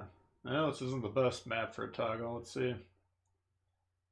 Mass, John Bart, Biz, Amagi, Colorado. A couple. Oh, we got Wichita, Atlanta, Zara. Alright. Well, let's give it a whirl, see what happens. Alright, so we got one destroyer. He's over here. Ideally, I don't... I think we were talking about that in the Deweys Lounge a little bit on the Discord last night. On this map, C, I'd say, is probably the strategically least important. That's the point Boots was trying to make. I'd say I'd agree with him on this one. You can see the long chain of islands here. It kind of separates that side of the map. Now we're a fairly stealthy cruiser.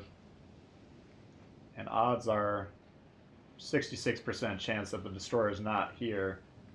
If he is, we might get spotted early. We might take some fire. We might even go down, which would be a disaster. Backing up. Why, you can't hit anything on the enemy team right now. That's a mistake. This guy's going forward. That's not a mistake. There's no map that you need to back up as an opening play. If you do that, you're not helping. You're helping the red team. So if you're an agent provocateur or saboteur or whatever it's called, you might be doing just what you're trying to do. You don't need to go to the moon on this map. You can see I've sailed forward for 70 seconds and now I can fire on them. Even though the Iowa's got range, 6.2. He's 21 kilometers away. I mean, technically, you might be able to hit him, but there's no reason for that, in my opinion. I don't know if we're gonna... Like, doing this right now would usually be pretty good. This John Bart might be spotting all these guys as well, though, so... Might not be getting any mileage off of this.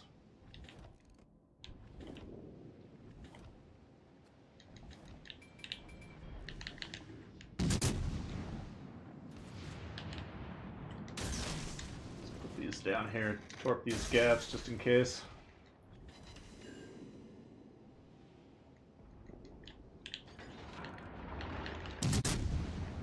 Alright, who's aiming at us?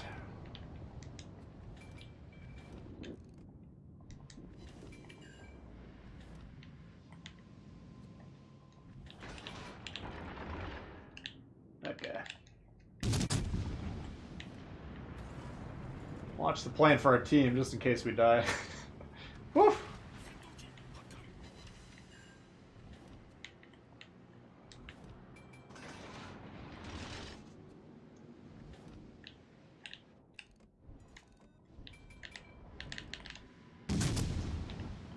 Okay. I think it was probably the Colorado spotting us before.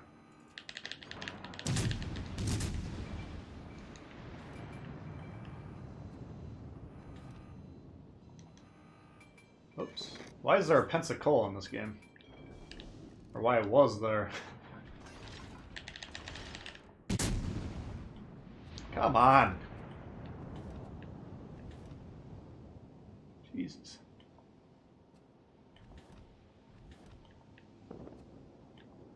Let's see if we can keep him alive. We actually have an opportunity to be aggressive over there. We don't know. Nobody's spotted their destroyer yet, I don't believe. All forces provide cover for that target.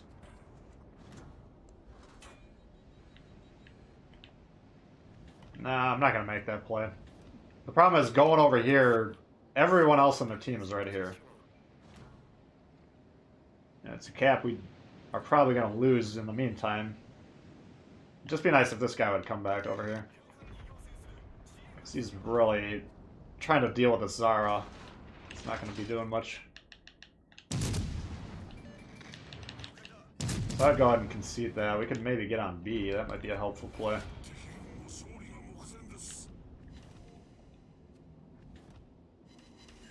Let's try that, see what happens. You get what I'm saying? I mean, maybe we can... Oh.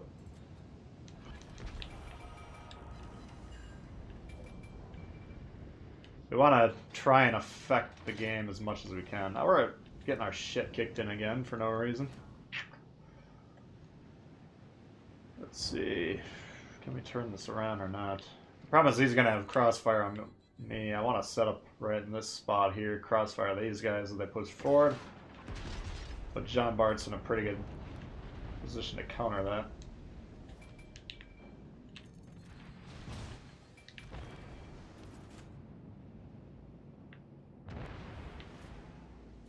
Yeah, this isn't gonna work.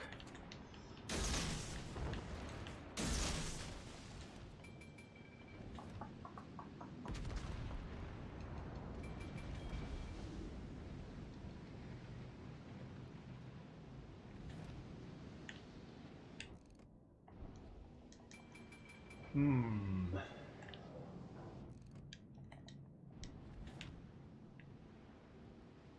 we even stop? Oh.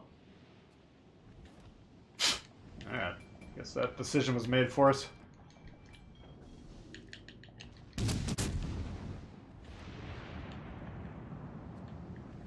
Shit. Nice.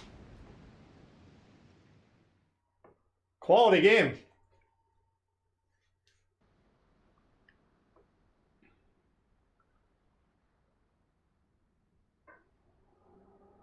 Yeah, those 3 new maps that they put out the last time, they've tuned them up, so you're getting more games in those than usual. Which I wish they wouldn't do that, you know. Or do it for like a week. Alright. That was fun. Yeah, I could try Cleveland. That sucked. This PC have a lot more maps. They got a fair amount from what I've seen. I mean, we're getting all the maps that they consider good. So, I mean, we'll see more and more as time goes on. Might be a new batch next time. You never know.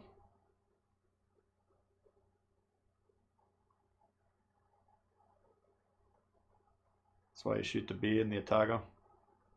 Yeah, I mean, I could have probably been more proactive getting that base earlier.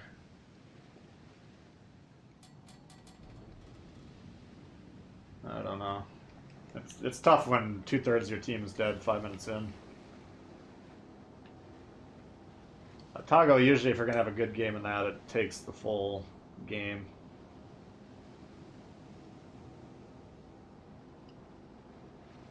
Alright. They got Maz, a Benson, and a Kagero. Cleveland, Roma. A lot of battleships. A lot of juicy battleships.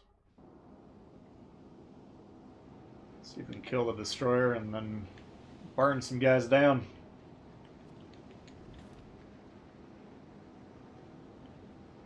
Why do people bully Dewey? Who's bullying Dewey? What's up, Gareth? Can we play the mass? No, don't have it.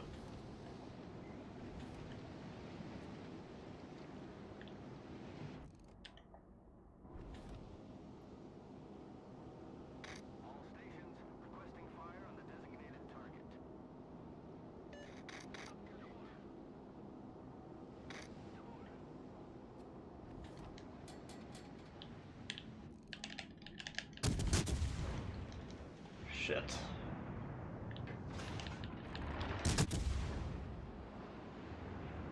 If you're trying to slow down like that, you can turn really hard. That should help slow you down.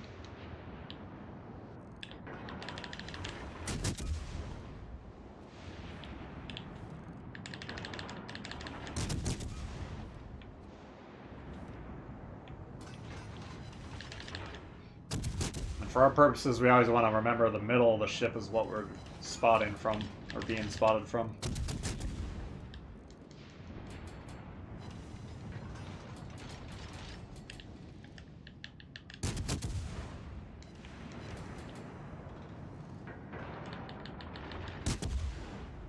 Oops.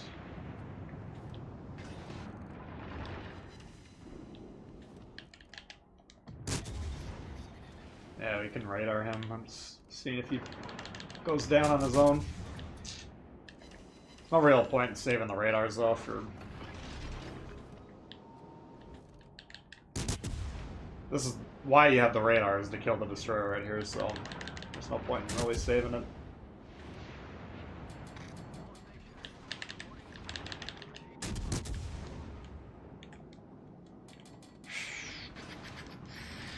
Okay, let's see.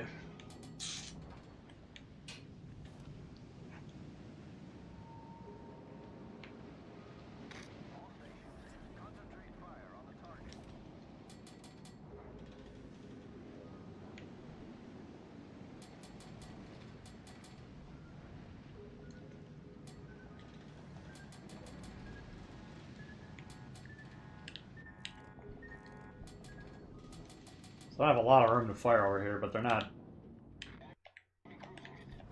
gonna really be focused on me. Oh, we got the smokes too. Okay.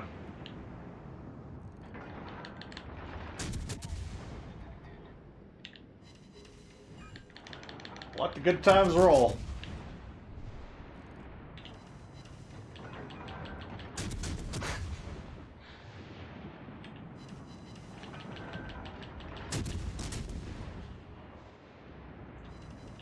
This is just kind of the result of the breakdown on that destroyer dying right off the bat. Like, now he can't spot me, so I can be a little bit more aggressive targeting these guys.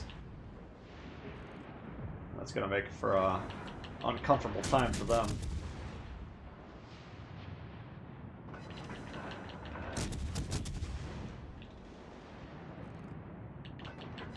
There comes the shots. We knew they were coming because we were being targeted.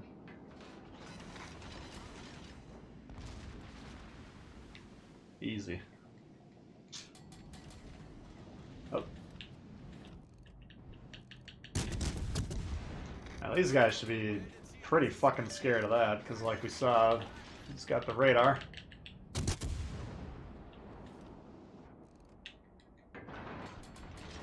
I'm gonna go over there and try and help these guys.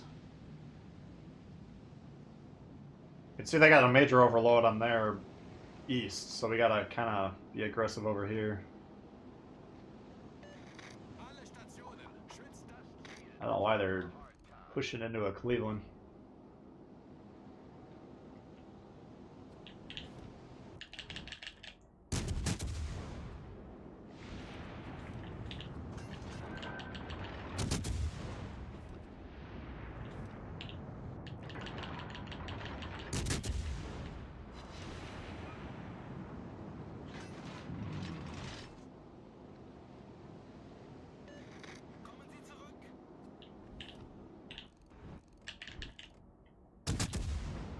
This guy does not...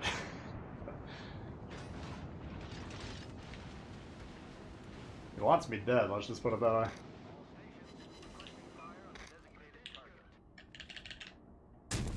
Alright. So the problem is we got destroyers that are going to try and get on our base now, so we're going to be kind of confined, at least the general vicinity. I don't know why these guys are getting that close to a Cleveland. I mean, this will be a good demonstration for anyone that's new.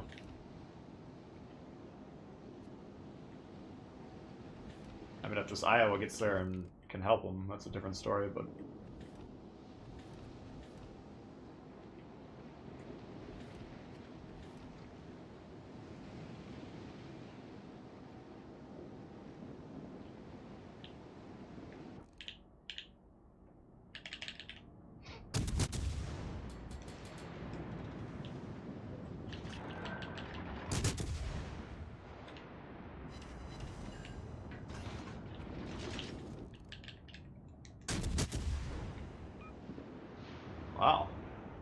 shot from something. Maybe they torped him, I don't know.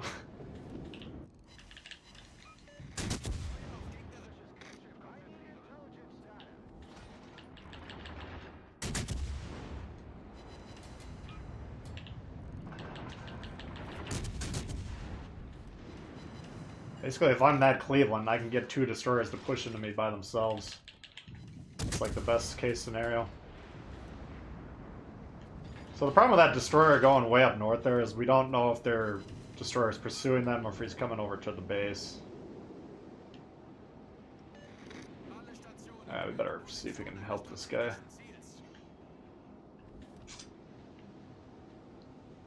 Alright, so there he is. So once our destroyer dies, which should be any minute, the problem is they got the battleship supporting that destroyer, so it's going to be hard for me to straight up counter him. But if we can kill... Ah, fuck. Keep them spotted, guys.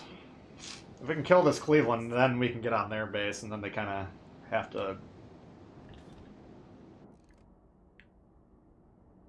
What's he doing? What the fuck are you doing, man?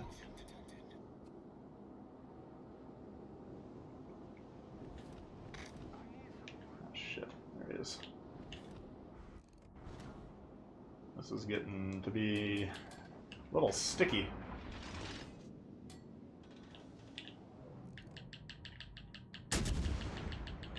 Oh.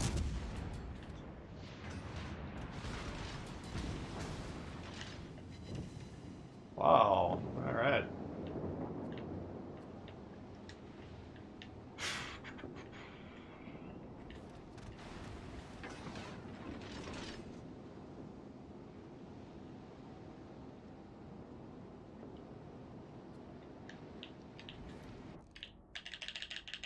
So we're not going to have any threat on their base, which is fine. The problem is, every time they get on our base, they're going to get some points. And if it becomes a really close game, they're going to have the advantage.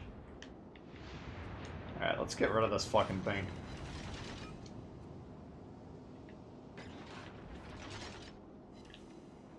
It's not even looking at him.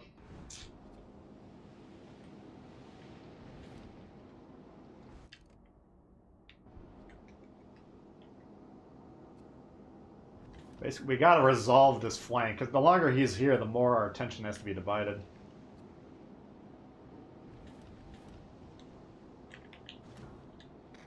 Concentrate fire on the designated target.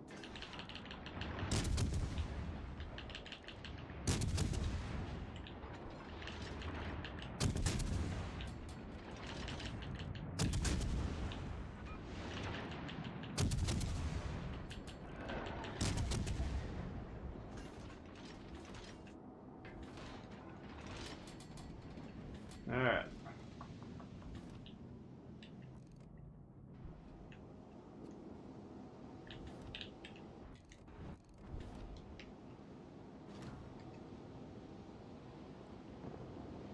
Jesus Christ, what the fuck?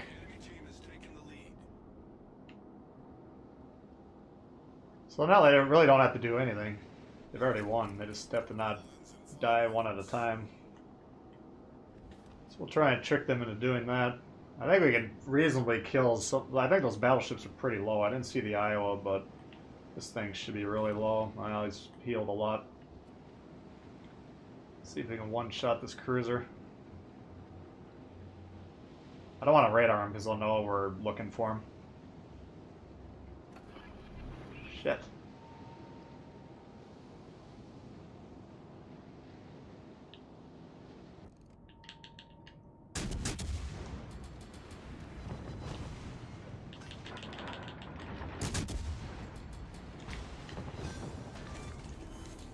You destroyed an enemy cruiser. Gonna hit that guy.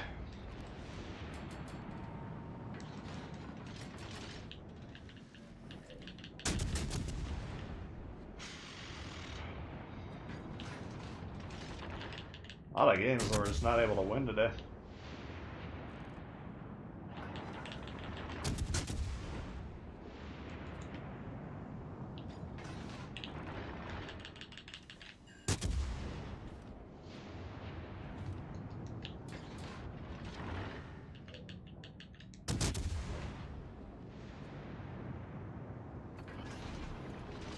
he's on the base, so it's interesting.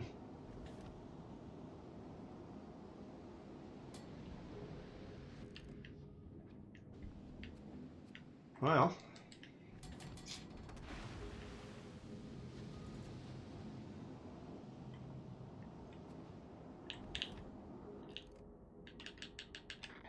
Nice shot. Alright.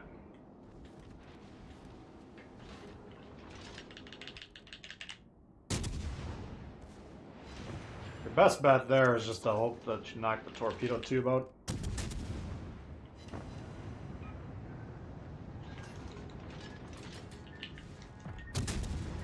I play their wide spreads, I think, so it makes it a little easier.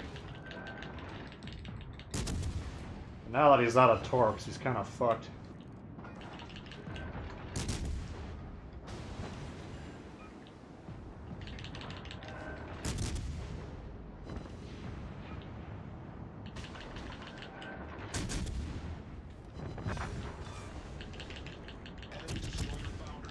Let's see if we can get out of this.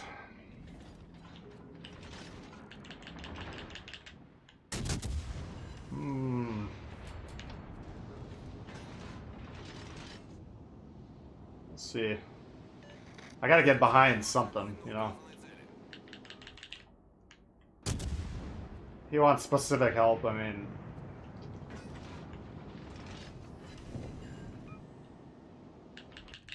That just ain't gonna happen.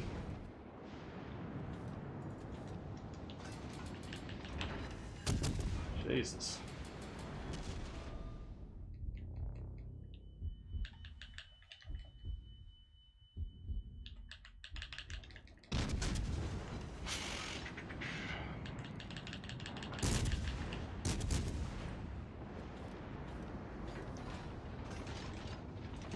He's only got a minute.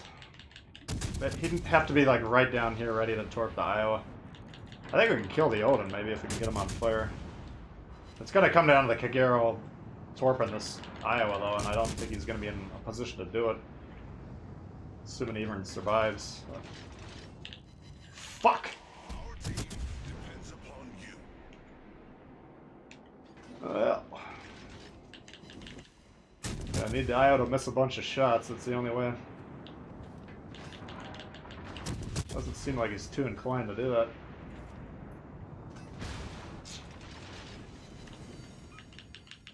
The ship is on fire. Problem solved. Destroyed an enemy battleship.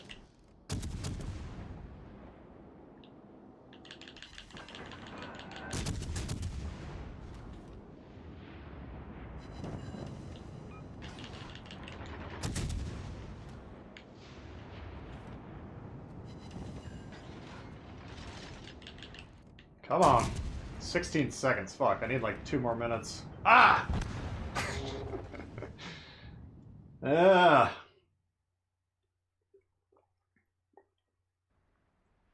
Yeah, basically, without that guy torping the Iowa, I don't think we have enough time. Whew! That was intense.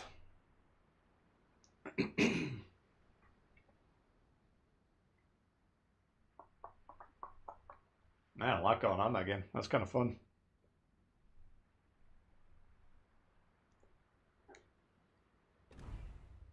Just die and give up. It's not like I'm sailing off, like running away from them, trying to hide for the rest of the time.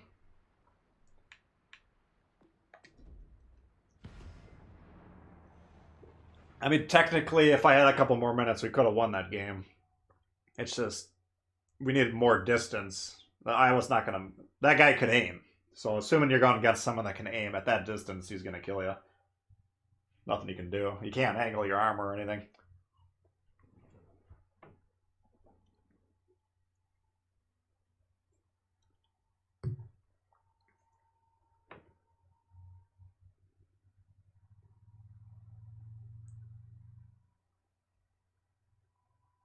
Mass is good dispersion. Yeah, I played the Bismarck a lot more than the Mass. You're probably right. Like, the Bismarck has more secondary output in terms of volume. I think the Mass might be a little bit more accurate. What's up, Ner? Dash can't stay alive. Well, that's a good point. I didn't see exactly where we were on score. The problem is I had to kill the Maz, or whatever that destroyer was, and to do so I had to move in that direction. I guess maybe I didn't have to, but killing him as efficiently as I could required me to get closer to that Iowa than was really feasible. I understand that Tashkent was on the run for a long time, but it kind of goes back to that point we were trying to make earlier, where you got to be thinking a few moves in advance. Like, if we kill this Odin, what's next? Oh, we got 1 minute left. I got to be basically point blank on that Iowa.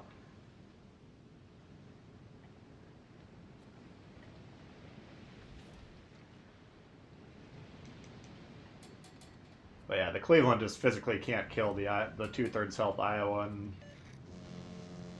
30 seconds, 45 seconds, whatever it was.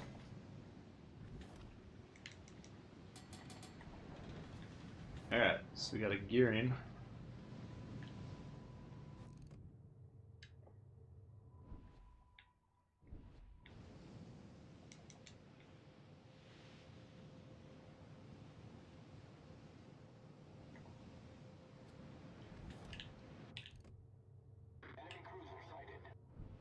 Woosta!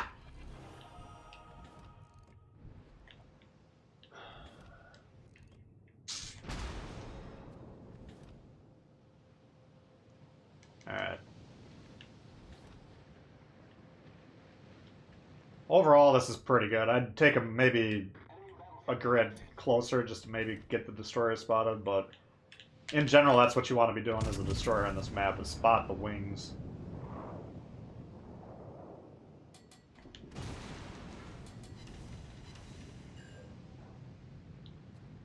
Let's disengage for a second here. Oh. Concentrate fire on the enemy warship. Alright, so Grover's coming in.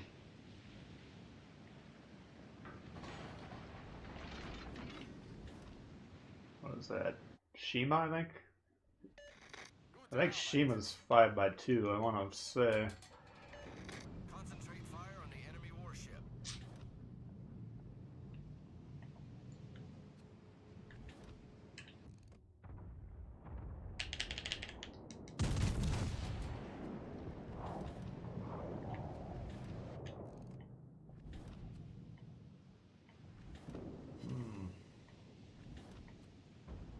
Where is this guy? This isn't gonna work.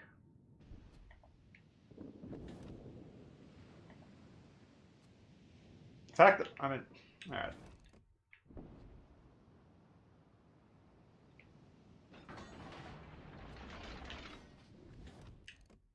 They're not really pushing. I wish he would just find this destroyer so we could focus him, because I want to go over here. This side's where the action's at. I also don't want to completely abandon this. But the spotting, we talk about that a lot with destroyers. You can't spot when you're in the smoke. Now, I get it. You drop the smoke, you want to use it offensively. No doubt. But if you're in a situation where there's no spotting on that side, it reverts back to you as the destroyer. You gotta say, okay, well, I don't get to use the smoke, but I gotta just spot. Sometimes it works out, sometimes it doesn't. It sucks when you can't use your smoke offensively, but sitting in there griping about it isn't going to change anything. Oops. Alright. Oh, there they are. All stations, concentrate fire on the target of a strategic target.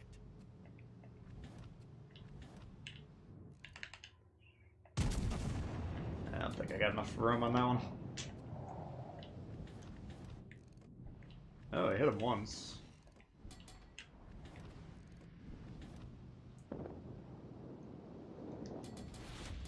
Nah, I don't. Not what we really needed from the gearing, unfortunately.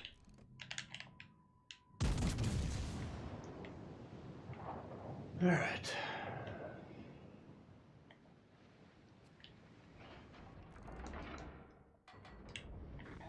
Nice.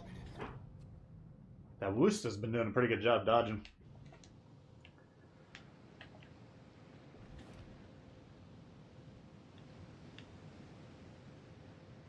Yeah, at this point, I mean, I guess just waiting for them to push in. We're getting a little bit more spotting on that side, but... Jesus Christ.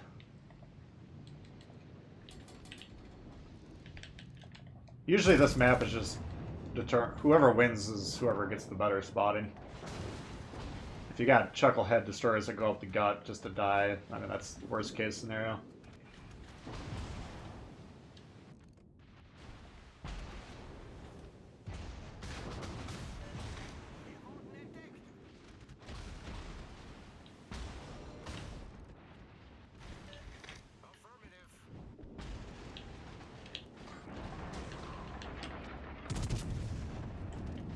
Let's see what's going on.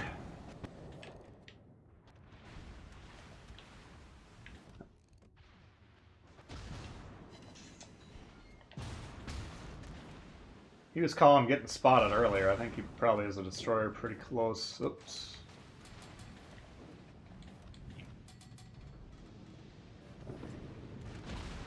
Fuck you.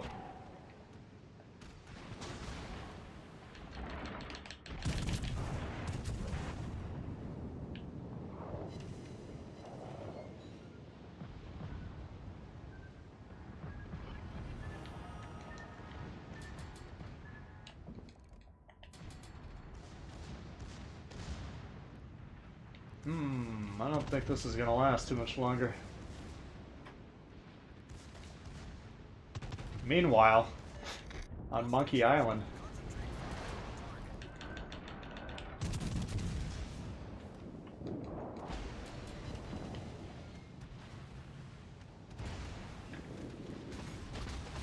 Ah, fuck.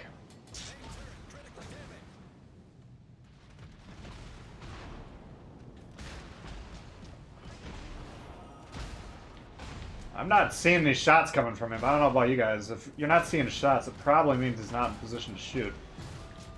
Which means we don't really care if he's on the team or not. He's not doing anything.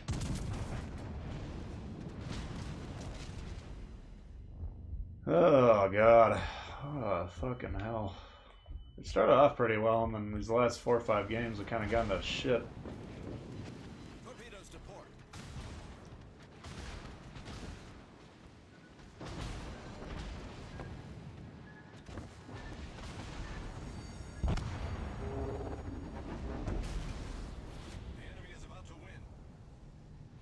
Is there a boat that's particularly good up the middle? I understand you guys watch Flambass make this play a lot. Number one, he's probably better than almost every Legends player, you know, in the world. But you know, we got less ships, which is why it's detrimental. Like, basically how this works is you spawn like right about here facing this way. Now if you get a battleship over there, it takes about 5 minutes just to get up the gut. Same thing with destroyers. 2 to 3 minutes, 4 minutes, whatever. Same thing we've been talking about. Like, if it takes 25, 30, 40, 50% of the match just to do what you think you're trying to do, maybe it's not what you want to be doing. Usually that's the case. In terms of if you're actually going to make the play, I don't know.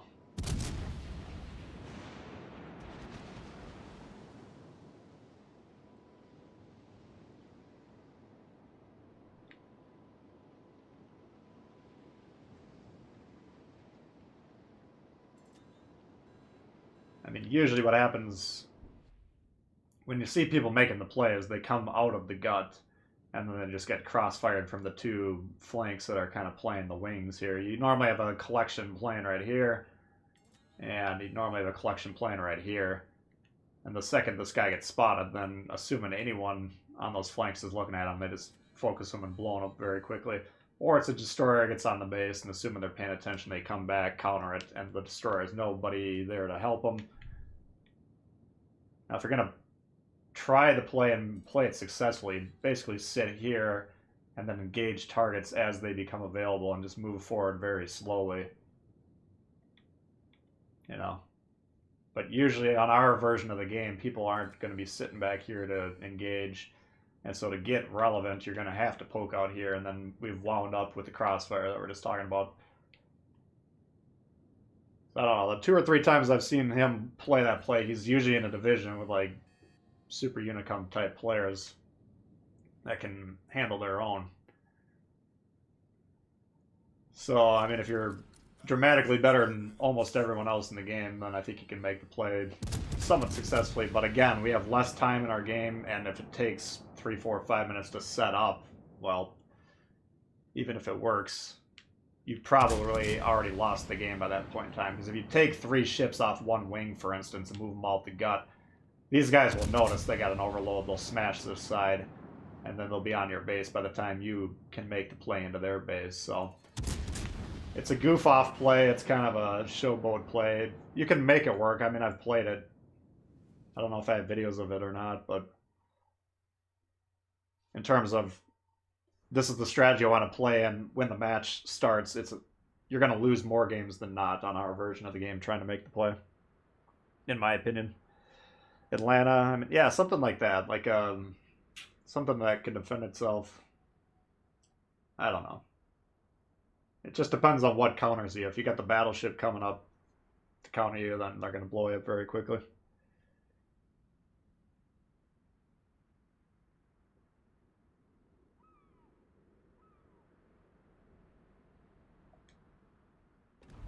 Oops. Shit. Someone told me how to fix that. There we go. Alright.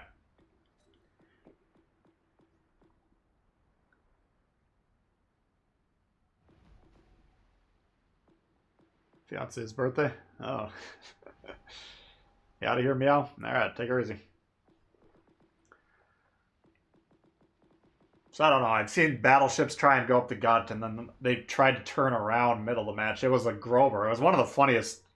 We were talking about it on my Discord, and someone posted the Austin Powers gif where the guy, you know, he's trying to turn the cart around in the hallway.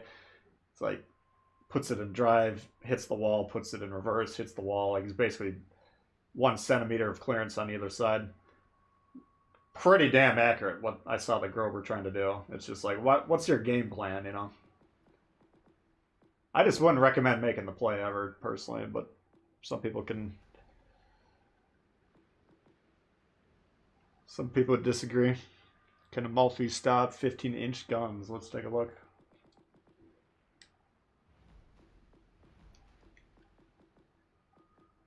Let's see. Stats, armor view, here we go. Front end plating, 25. So you take 25 times 14.3. Oops. So it can stop anything lower than 357.5. So, let's see who that is. Oops.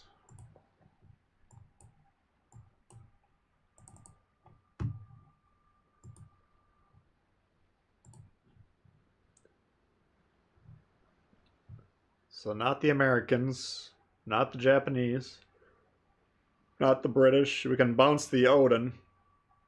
Looks like the only tier 7 ship we can bounce is the Odin. 357. We can bounce the Poltava, Leon, Scharnhorst, Duke of York, King George V.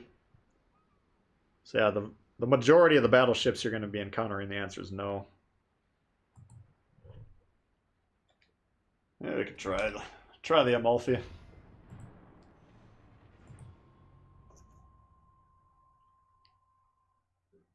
Flymass does it just to screw around. Absolutely, yeah.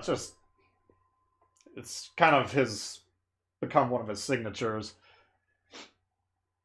And, you know, he's playing for 8 hours a day, 5, 6, 7 days a week. That's his job, you know. However many games he's played, 50,000 probably gets a little boring after a while.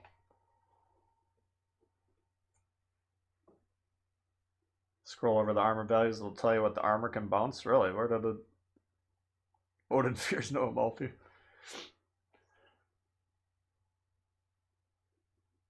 Alright, Myron. Have a good one.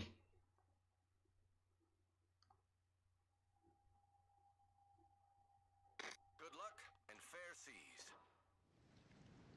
You've seen Wichita have the bow armor to deflect 380s and below.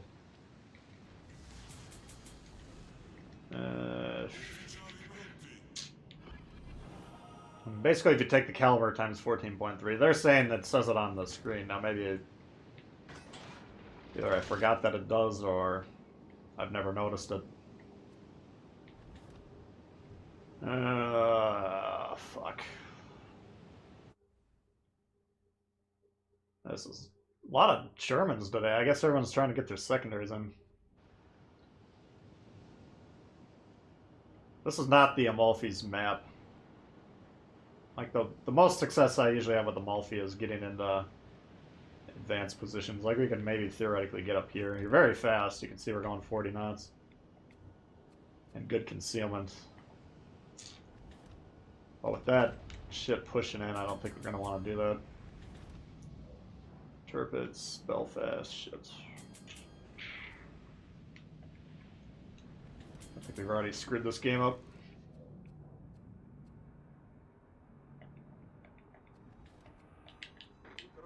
Fuck.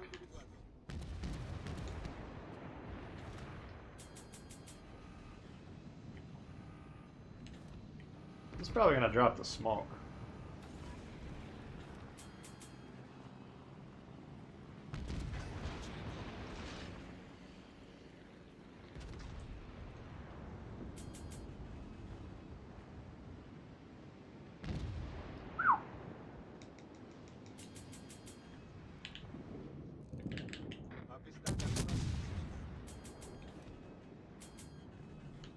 Come on.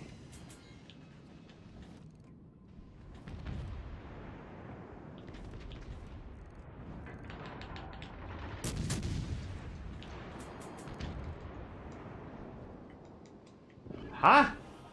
Didn't even hit the fucking thing? Oops. I don't know if that's the solution. Hey, you can expect torps. Maybe he's gonna hit us with the torp, I don't know.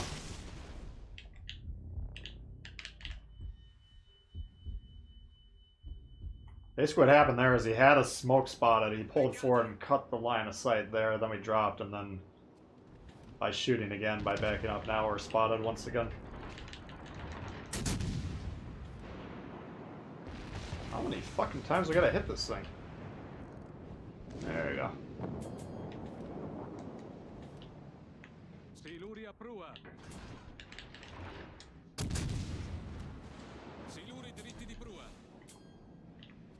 Alright. So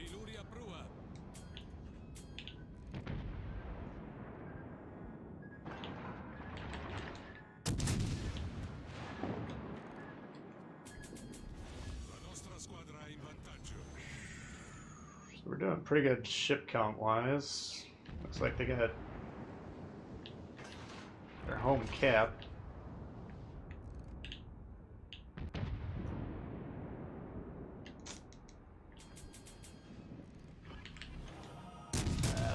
Get involved with this. All stations reporting the position of a strategic target.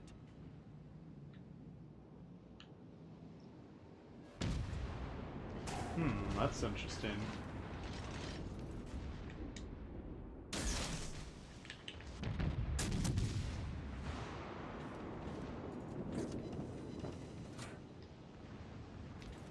A little confused there. I didn't think we'd be able to bounce that.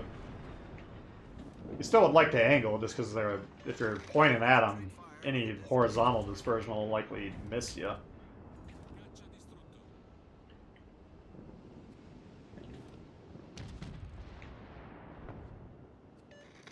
stations requesting fire on the designated target.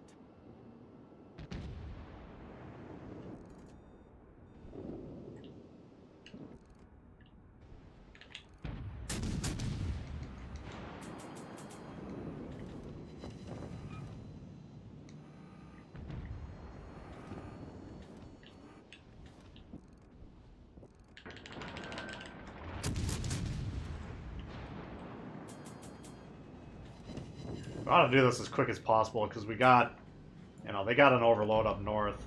It looks pretty close. But we can swing through D and then get crossfire at the same time, so I think we got the speed to get over here and make this work.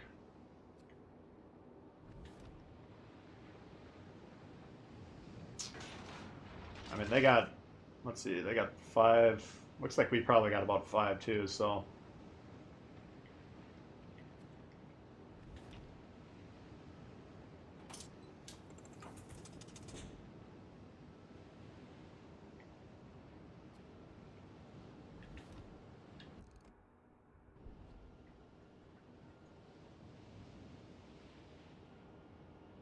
Don't like that orange camo. Maybe we don't want to be pulling out of here doing this. Let's see. This isn't quite garbage time yet where we can get sloppy.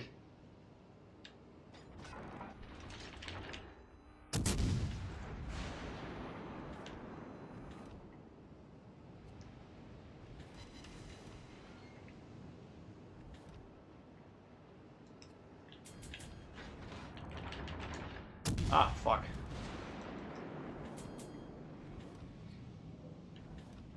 Now, if this guy starts to become trouble, he's being spotted from up north, so we do have the option to pop smoke.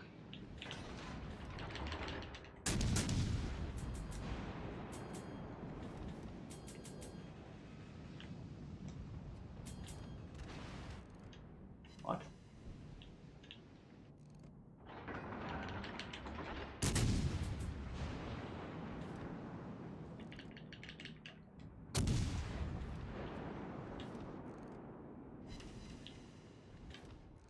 Avvistato incrociatore nemico.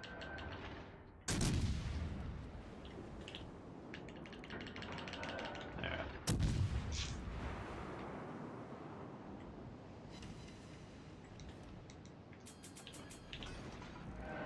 I'll go ahead and pop that, because that'll prevent him from shooting at us. We'll be able to take this out relatively quickly, then we can pile on the Wichita at the end there. Just the problem with this Wichita fight is this guy technically could crossfire us, whether he's going to notice us or not. Could be a different question. There we go. La corazzata nemica sta colando a picco. Can you show broadside play in light cruiser?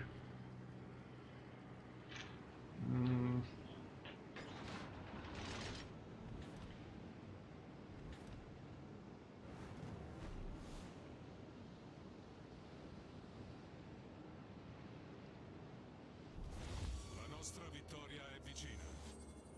Oops.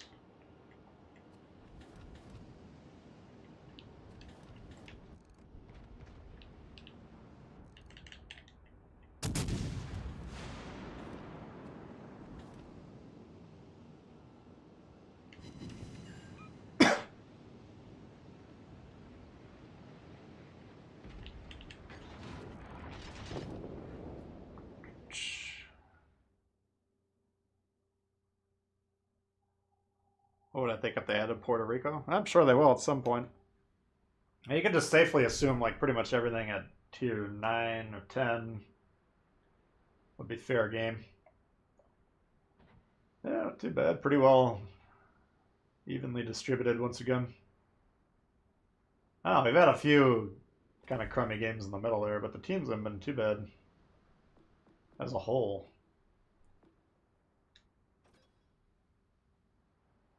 Nothing beats the Japanese voiceover. Yeah, I like the Russian guy.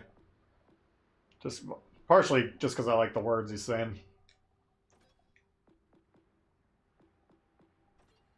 German guy's talking about Camelot the whole time.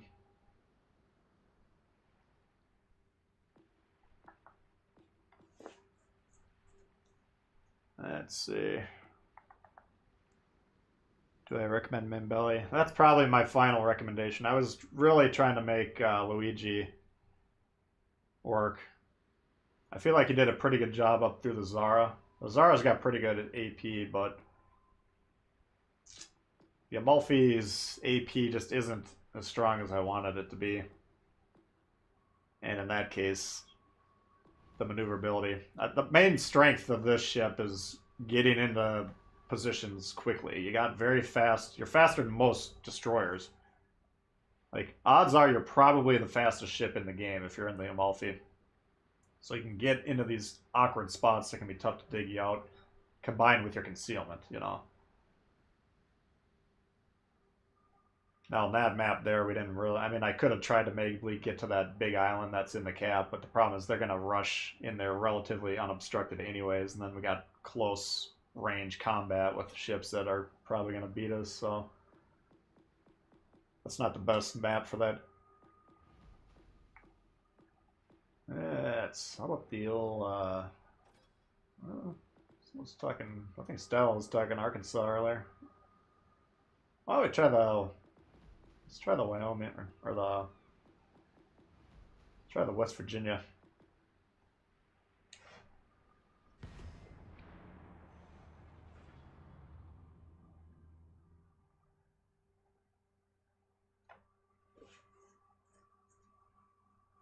I don't think they would fiddle with that again. I don't know. It's an interesting idea.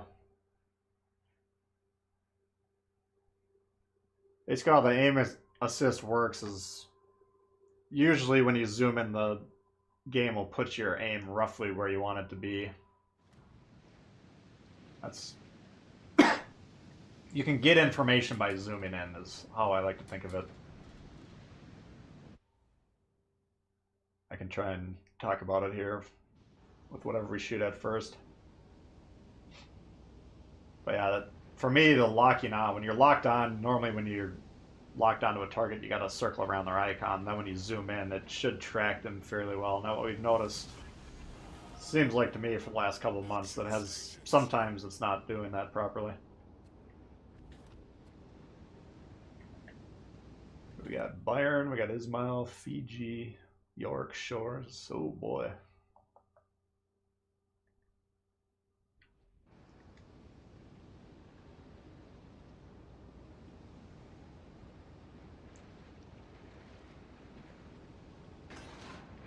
The Fantastic with blue and engine boost. Yeah. No, if you got that ship in there, you're probably not the fastest. But I think on my build, it's like 41, 42 knots, and it's faster than almost all the destroyers and certainly all the cruisers, I believe. I mean, I don't know. I always set up my ships for speed. Something like, if you set up the Otago for speed, you can get that one ripping quite a bit. I don't think it's quite as fast, but I might be wrong. It just depends on what you're trying to go for. Spotter airborne. Enemy destroyer detected. That wasn't nearly as powerful as I thought it was going to be.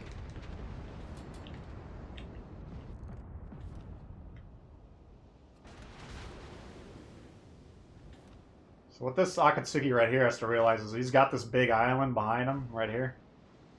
So if he gets spotted, he can't turn off. And he's got this Fiji here, he's got this destroyer here, he's got an Aoba in the back. Then there's another cruiser over here. Potentially could have 4 or 5 ships shooting at him. Now that he's moved more into B, he's got a little bit more options, but having an island behind you, i.e. between you and the ship on the camera, is usually dangerous.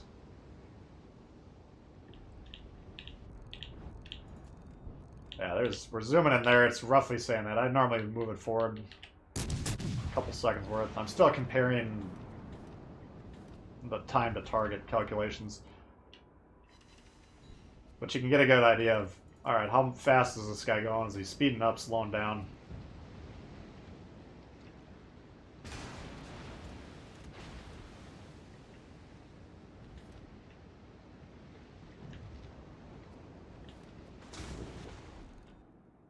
This is my way in the back.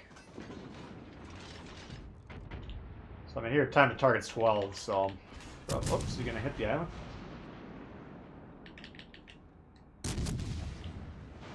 Yeah, I think he probably did.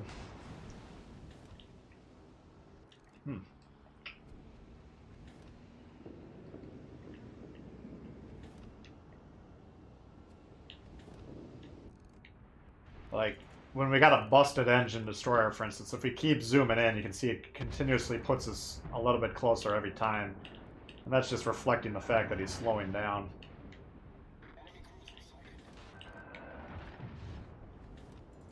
Here we go.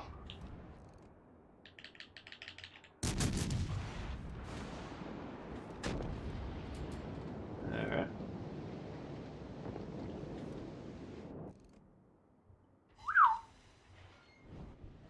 Yes, Prometheus.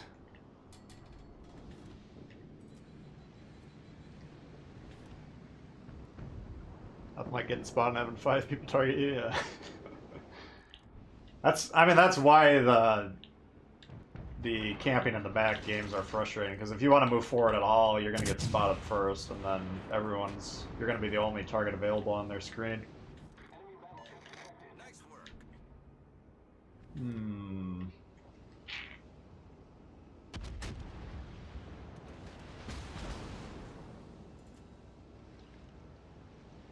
I thought we were kicking their ass, but they've evened it up.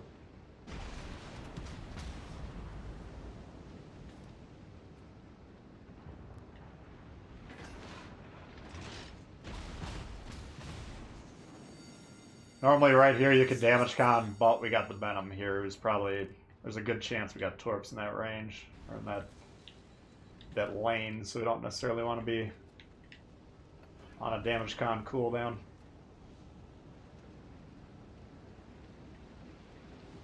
But yeah, we're getting plain spotted, but the only one that can target us is this Venom that's probably right there.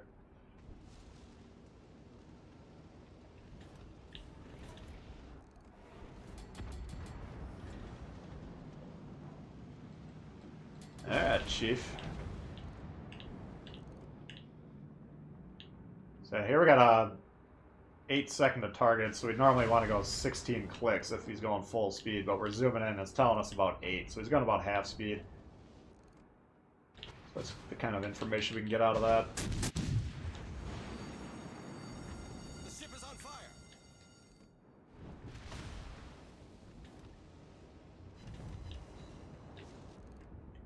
Where is this torpedo boat? This is a problem right here. You got these 3 ships. They're all clumped. Cruisers being clumped isn't as problematic as battleships, but really the only thing they can shoot at is the shores that's already launched. He's already on his way to the moon. It's not a relevant target. Meanwhile, they're racking up points on C, on B.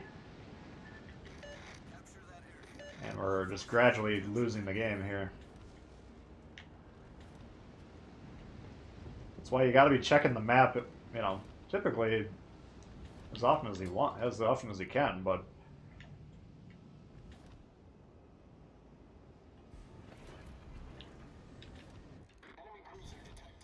I mean, by the time they figure out that this game's over, it's going to be out of their ability to do anything. Ah, Venom.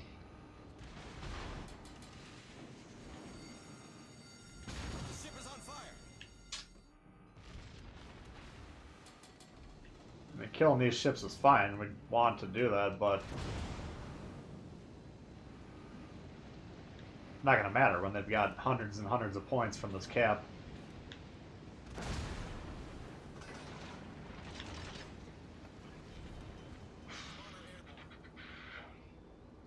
Launch the plane just to see if we got the destroyer. We got torps coming left and right. We got a contested cap, so we know he's close.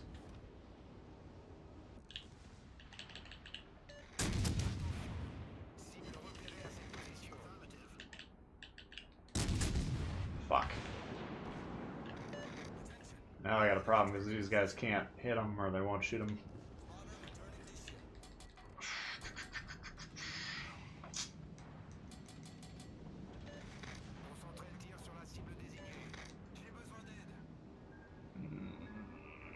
We're done.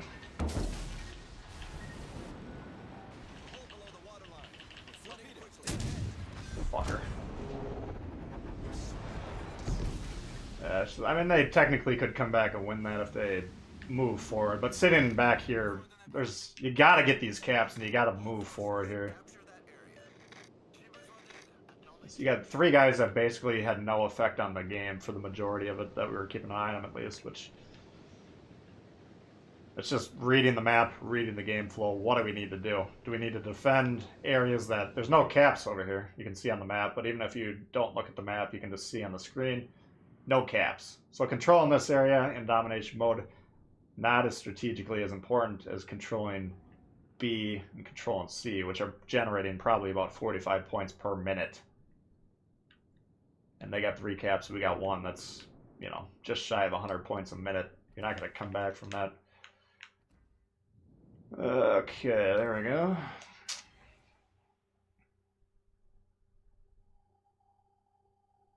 How goes the bobbing for spuds? We've had mixed success. We've had some pretty good teams and some pretty unreliable teams at times. But it's not the worst we've seen. I've had a couple. I threw 1 game straight up like 2 minutes in, so gotta take a little bit of the blame today. What should we play? Let me go run to the bathroom quick. You guys give me an idea or two, we'll see.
There. I appreciate everyone tuning in. We got a great turnout again today. Do we build on anything? Guys, I had to play Dewey in the battleships for a long time. It's pretty much the main reason I never went through a real strong Iowa phase. I could try the Alaska, I guess. You guys use smoke or radar on the Edinburgh? I mean, I personally run the smoke. If it was going to be a competitive game, I don't know. I mean, the radar... It's always interesting when you run into an Edinburgh because you never really know what they're going to run until you see them do something, but... Both builds are strong. You can actually set it up so you can stealth radar. If you run like a Tyrwit or probably Jellicoe, you can bring down the detection under your radar range, which means anytime you get spotted, if you can't see what's spotting you, hit the radar, you'll automatically spot them back, and it's almost certainly destroyer in that case, and then, you know, hopefully you go on to wreck them. So that's a very powerful build. The smoke's tough to give up, though. Jesus, Tears of the Desert. Yeah, I usually run the smoke.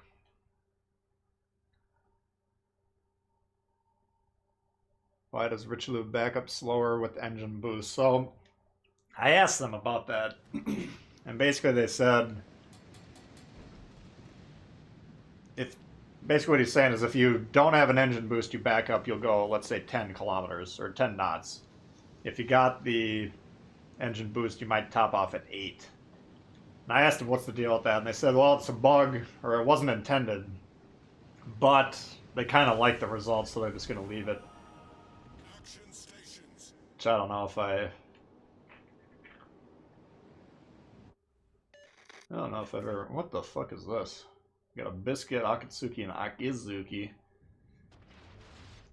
Dragging the Biscuit and Akatsuki into a legendary tier game. So I don't know. You can form your own judgment on that. I think it's fine though. It creates a trade-off. I can go faster forward, but I lose something on the reverse end of it. So I think you can have an honest debate whether you want it or not. You want me to back up? Should I just sit back here looking through the binoculars with you? Is that what's going on? Who's telling me to back up? This fucking guy. He doesn't want to play over here.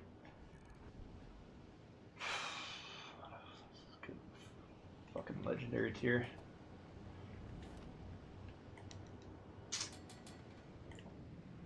And we got the radar, but this isn't... Gun-wise, it's not the best counter-destroyer.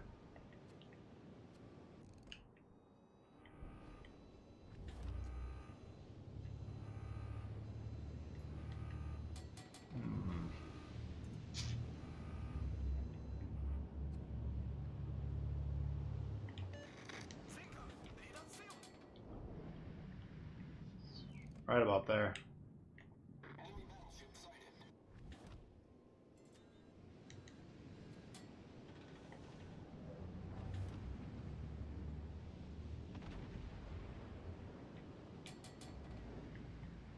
We got a lot of support here.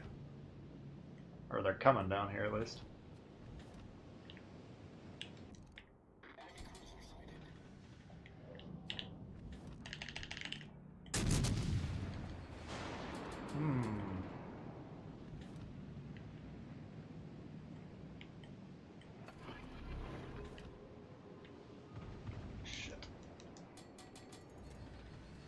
Yeah, once those pass, we're going to move forward. I'm hoping... We probably got 2 destroyers here, so this might be a little risky.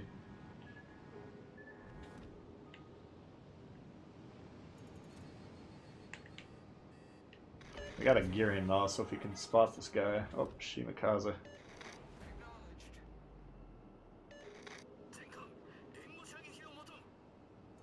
So this is an example of we're chasing the wrong way. He's going this way, so I want to actually engage him. I got to go there, but I'm fine pushing him off, making sure he doesn't have the option to disengage to the south. Because he's running into Yudachi, whether he's afraid of Yudachi or not, I don't know. But he's probably going to want to turn south at some point. Now he's popping the smoke. Now he's in trouble. Because he's thinking to himself, alright, I'm cool. As soon as he drops, you know, we're going to wait till our reload's ready and we're going to radar him and hopefully kill him.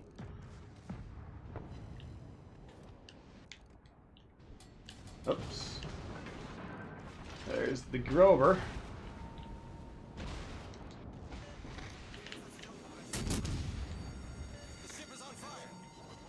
Alright, so Grover we can angle on. The problem is he's got secondaries.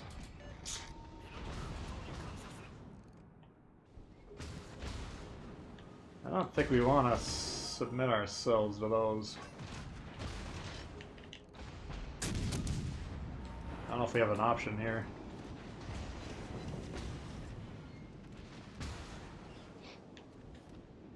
We're gonna take enough damage that we might actually die here, but we don't have a really good way to disengage at the moment. Let's see if we can use the smoke, but I doubt it.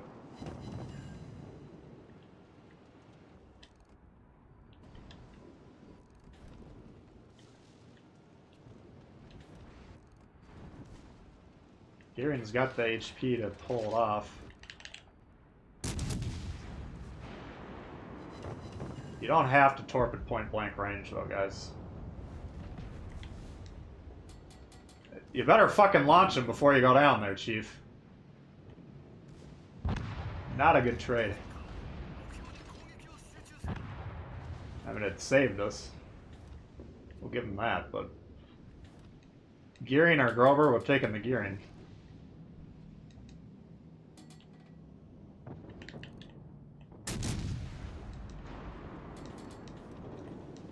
Okay. This actually worked out pretty well. Now we got kind of crossfire on most of the team. Oh, shit.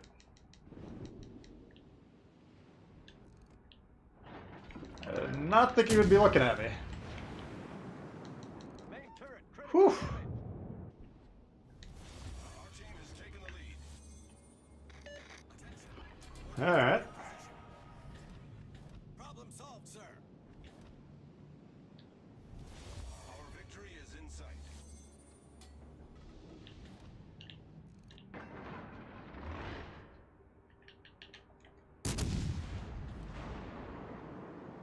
Not too bad. Hey, Perry, how you doing? Isn't Fraser better on the Brit cruisers? Yeah, I use them for that reason. I mean, the fact that you're 100% dependent on the AP, so my theory is you might as well make it as effective as possible. I've never actually tried Tenet. Enemy heavily damaged. But, you know, I mean, the maneuverability, the speed would definitely be nice. And the concealment you could potentially boost, I believe. Our victory is in sight. But yeah, just like you're saying, I mean, if you're 100% in on the AP, you can't do anything else. You might as well boost that penetration as much as you can. Alright.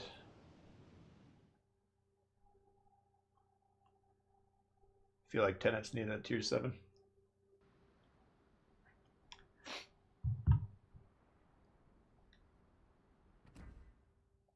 Snowbucks! I feel like every win we've had today, the teams have been, you know, we don't have the 3 guys with 200 points down here and then a couple guys carrying. It's been pretty well evenly distributed. The games we're losing, it's just the team's dead within 5 minutes. Let's see, what do we got here? How about a little, let's try the Akatsuki. Man, we're fucking having a nice stretch. Probably about 500. I better not play that then.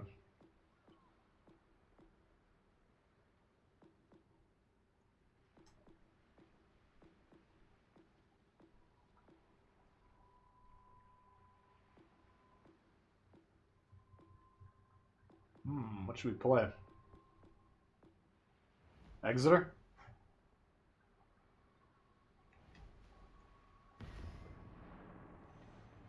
Yeah, that's a good point too, Randy. You got better built-in accuracy, higher tiers, so... I don't know. There's certain lines, like the Japanese, I always favored Macau over Yamamoto. I always ran Scott over... What's his face? Whatever the other guy is. I can't even remember his name. Fiji or Edinburgh? I mean, Fiji is probably stronger just because of the competition it's facing is tier 5, tier 6, tier 7. Edinburgh's today facing tier 6, tier 7, and legendary tier. Like, offensively, they're both pretty similar. The Edinburgh has the gold-plated nose that can bounce shit, which adds an extra dimension to it. But, I mean, that Fiji offensive output at tier 6 is absolutely withering.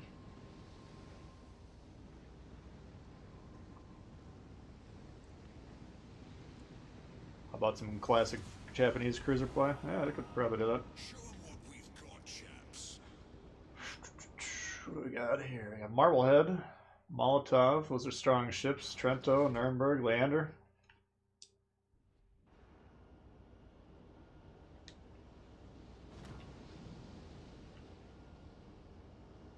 Alright, so we got one spotter. He's all the way in the east, and he's not even playing the game, so can't count on reliable spotting. It's important to note right off the bat. Even if he is playing, we can't really count on it because we're not going to get any spotting from him, obviously.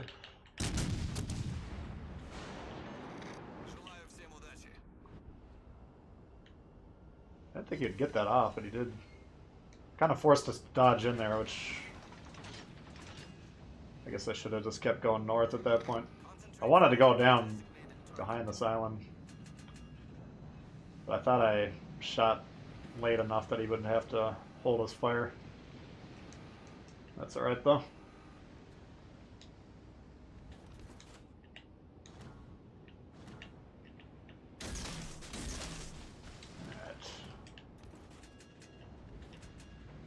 What's going on here? We're obviously getting spotted either from here or from the center spawn with the destroyer.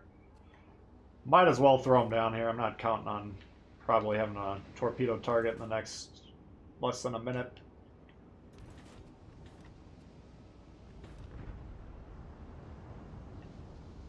Alright, so it's basically right on that line right there once we drop spot.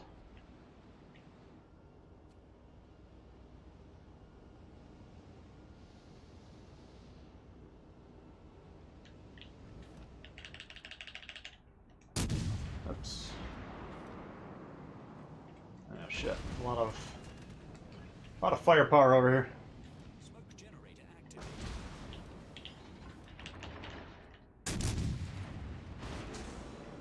Better get the old sonar going. We should expect some torpedoes. Smoke screen set.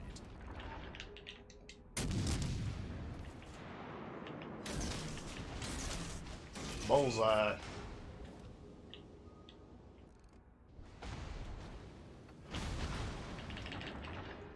Man. Turret critically damaged. Fuck.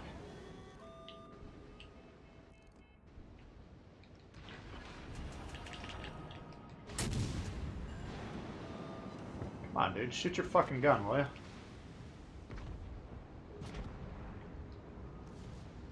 Come on, dude. Hit him.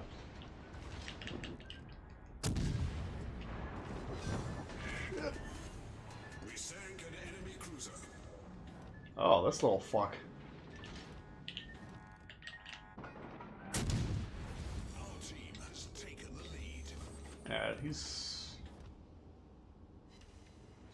As long as he's moving forward, we're gonna hold the shot for this guy. All stations requesting fire support. Oops.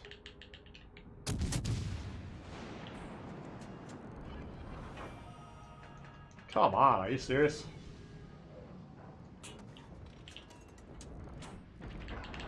Not the time to whiff a shot like that.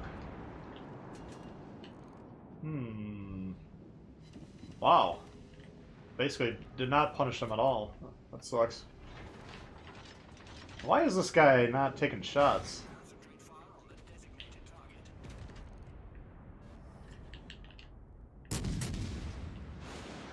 target. Jesus Christ, man.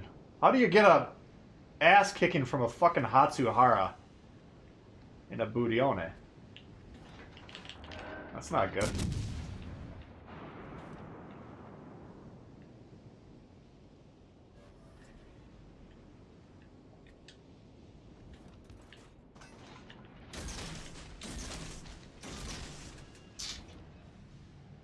We're still doing alright though. It's basically, we got like a 5v1 on that battleship in the middle, then they're going to be able to push. We're not really forced to do anything too wild yet. We got this Nuremberg pinned, he can't leave behind this island here. We got the Hatsuharas that's going to try and torp us point blank at some point. Not that worried about him. Molotov just killed himself for no reason.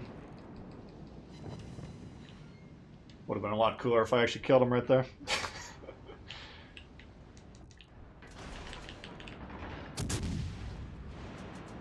Come on, god damn it.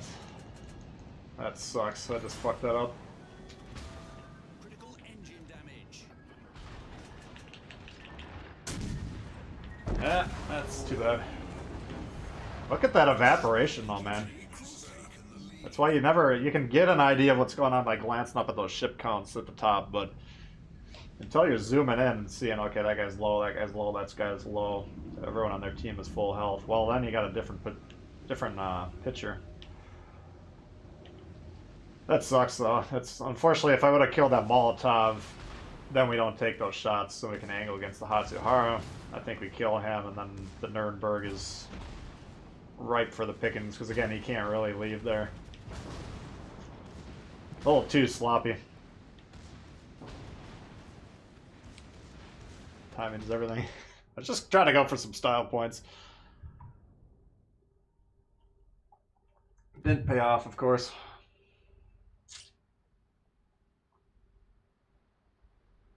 Let's see here.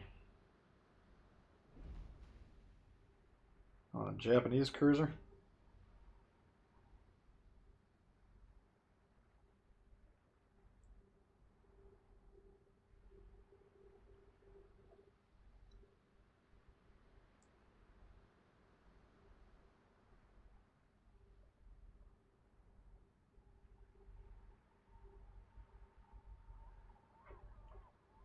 How's the game been treating you? It's not too bad. I've kind of lost a couple games. We've had a few losses that weren't salvageable. Couple, including the last game that I kind of threw.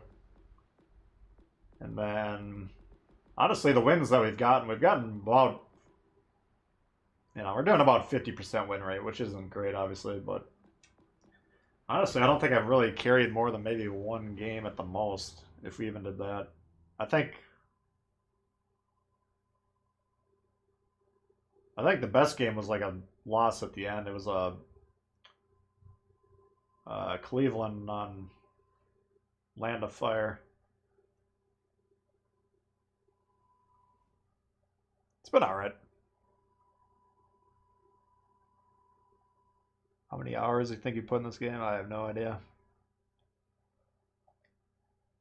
Probably like 20 hours, 30 hours, something like that. No, I don't know. No idea. Way too much. Okay, what do we got? Iowa, Mass, Biz, Hipper, Atlanta, Miyoko, terrible. Alright.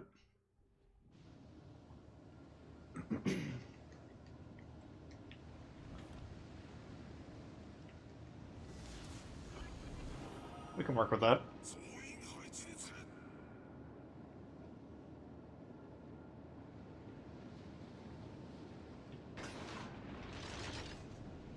Well, this guy's moving forward. He's just kind of happens to be going right where I want to go. Much obliged. Hopefully I don't hit him, so it's kind of a dick move. God damn it. Yeah. Hang on. Lo siento. Alright, now we're in a better spot. Basically, now I got this lip here, I can target this little quadrant without getting counter-spotted. Much stronger. I get his frustration.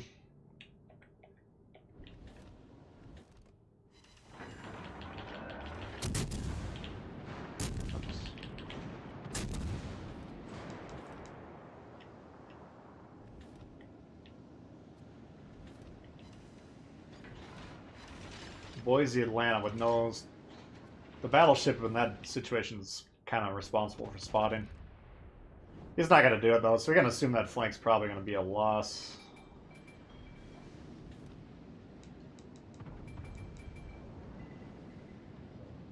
See if we can get a couple shots in before they start getting wrecked. They only got 2 ships spotted, so there's a pretty good chance that's where their destroyer is.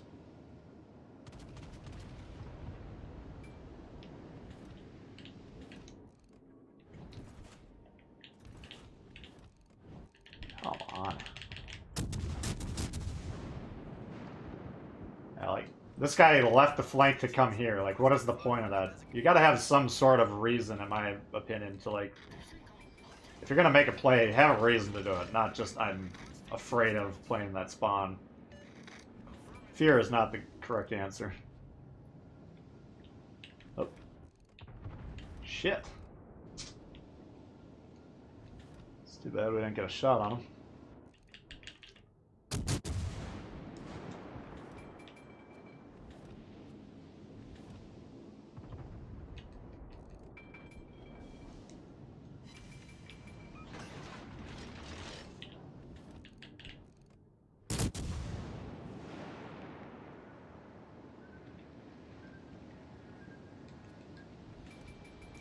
Let's see what happens here. I mean, they got a lot of weight tied up on this flank. Problem is, if these guys punch through unobstructed, which it looks like they got a pretty good chance of doing, then we're going to get crushed. Can I get a fire?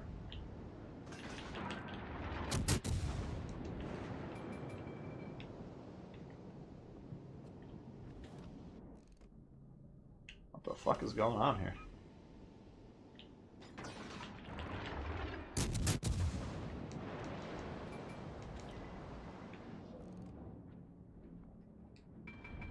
What the fuck?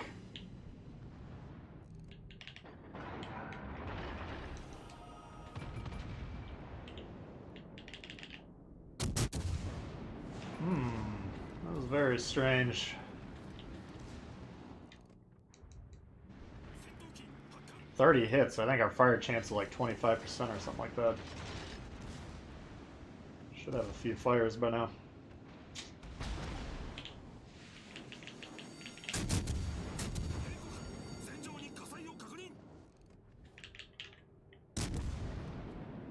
Man, I really don't like that guy being right on top of me.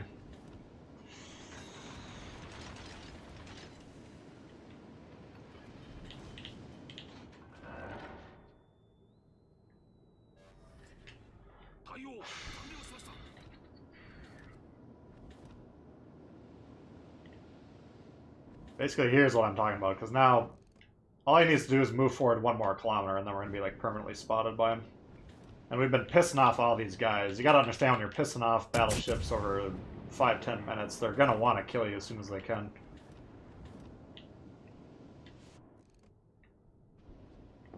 Nice. But this gives us a chance to help resolve this too, because he's kind of isolated himself. They got a lot of guys sitting in their spawn, which is fine. It's a pretty strong position, but from our perspective, they can't really do much.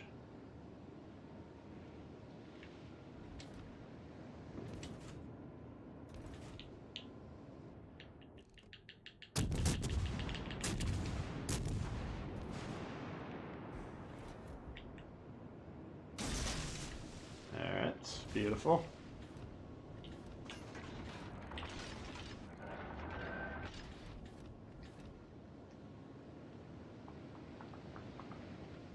So,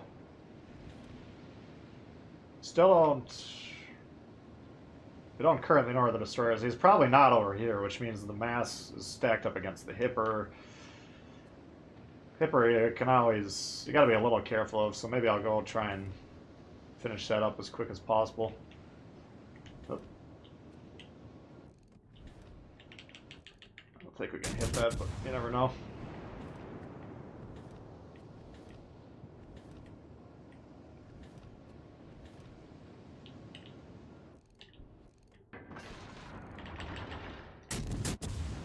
Alright, that wasn't not the Atlanta. Oh, maybe it was the Atlanta.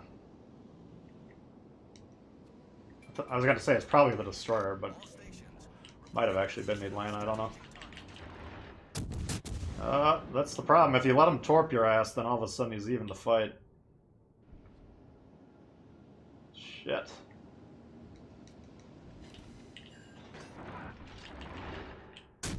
Alright. Kill. Well, he's going to go down. Alright.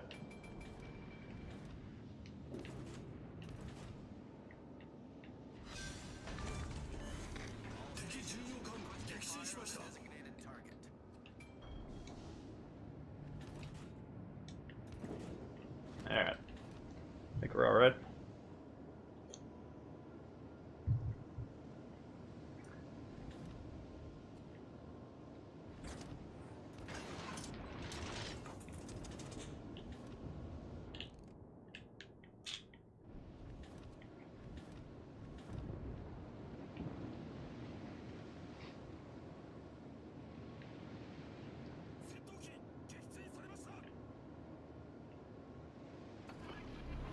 Keep him spotted if we can. I think they should have a shot at him.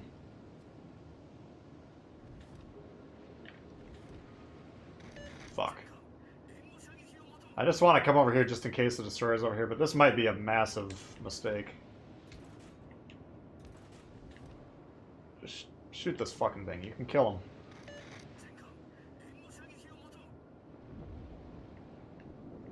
I just don't want the destroyer squirting out over here and causing problems.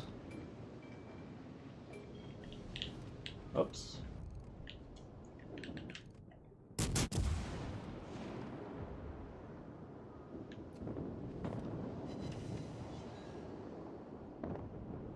Alright.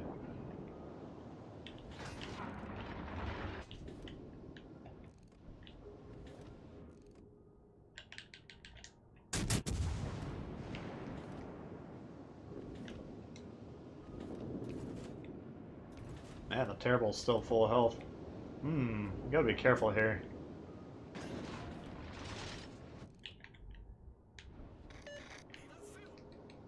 I think I got the health to run and gun this. The problem is if the Bismarck gets close, he might be able to blow me up. We don't want to be fighting him at 5 kilometers.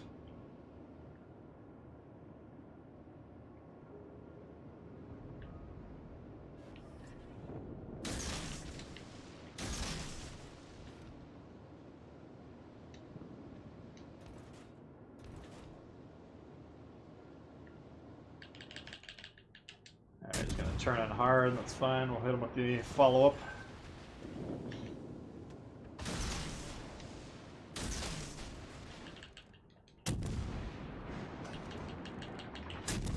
You gotta keep in mind, you gotta know which ships kind of have these torps on both sides like that. You might be able to dodge those, but... Oh. Shit. Oof. Alright. Down he goes. Alright. So now we're not afraid of Miyoko, we're not afraid of Tbull. Just gotta make sure they don't wipe out the rest of our team.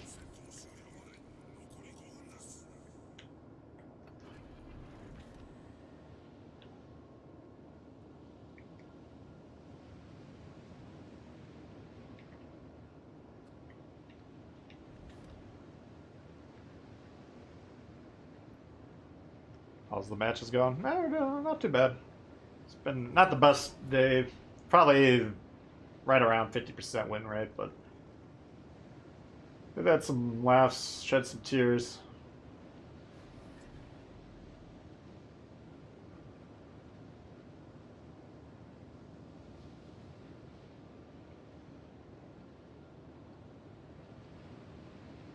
We will be doing more rank tomorrow, keep in mind. Oh.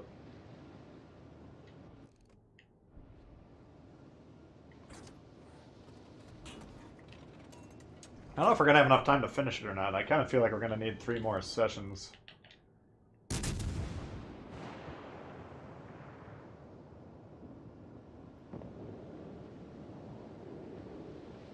Okay, this is a problem here, because this guy's going to engage. Yeah, fuck you. Alright, so when he dies, if he dies, then we're going to be down on score, and then they can just disengage and win. So,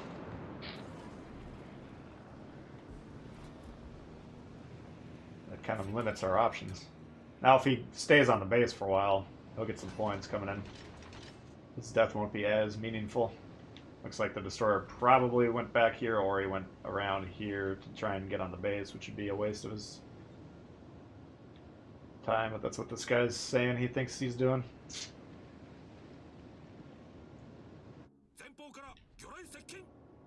Oh.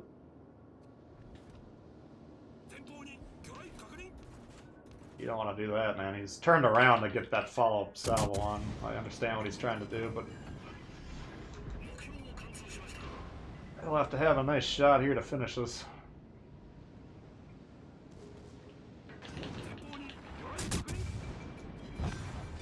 I think even if he gets this, should probably have the win. French torps hurt, you gotta remember. I think they're the strongest. Oof! In terms of raw damage, I think they're even better than the Japanese. Fuck you.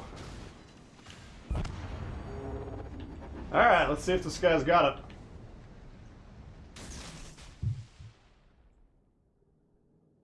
I feel like he should have the win. I'd go ahead and put HE there. You can see on the map he's pointing in as hard as he can. He's got a quick enough reload where he might load one AP salvo, get it off, and then switch to the HE.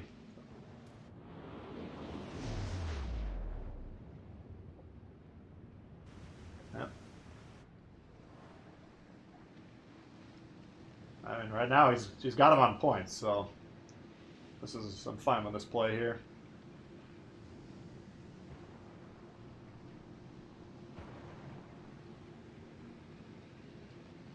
Wish the B versions could be used in a bureau. Yeah, that's kind of cheap.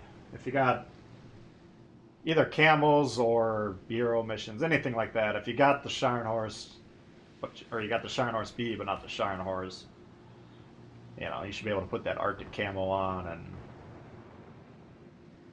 whatever else you're trying to do. That this guy looks like he's now the Miyoko's going to be going faster this way, so you can only get away with this for so long. It's actually not a bad play though.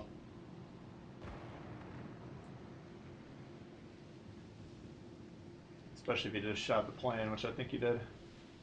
Now he's angling here. I would take the full salvo because the guy's almost certainly going to have to show some broadside. So pop him with the one full AP salvo, then immediately switch to HE, then angle like this. That's fine. He's going to be trying to torque potentially. I don't think he can raw out DPM him there. That's a nice shot. All right, perfect. Now he's got about 4K health. Go ahead and switch to HE there and take it out. Now, you don't want to get bogged down on this where all of a sudden the guy's blocking the damage. We gotta switch shells here. I don't know why Miyoko's guns don't seem to be working, but if this guy... Alright, he doesn't have enough time. If this guy's gonna keep shooting the AP though, there we go. That's proper. Good job there.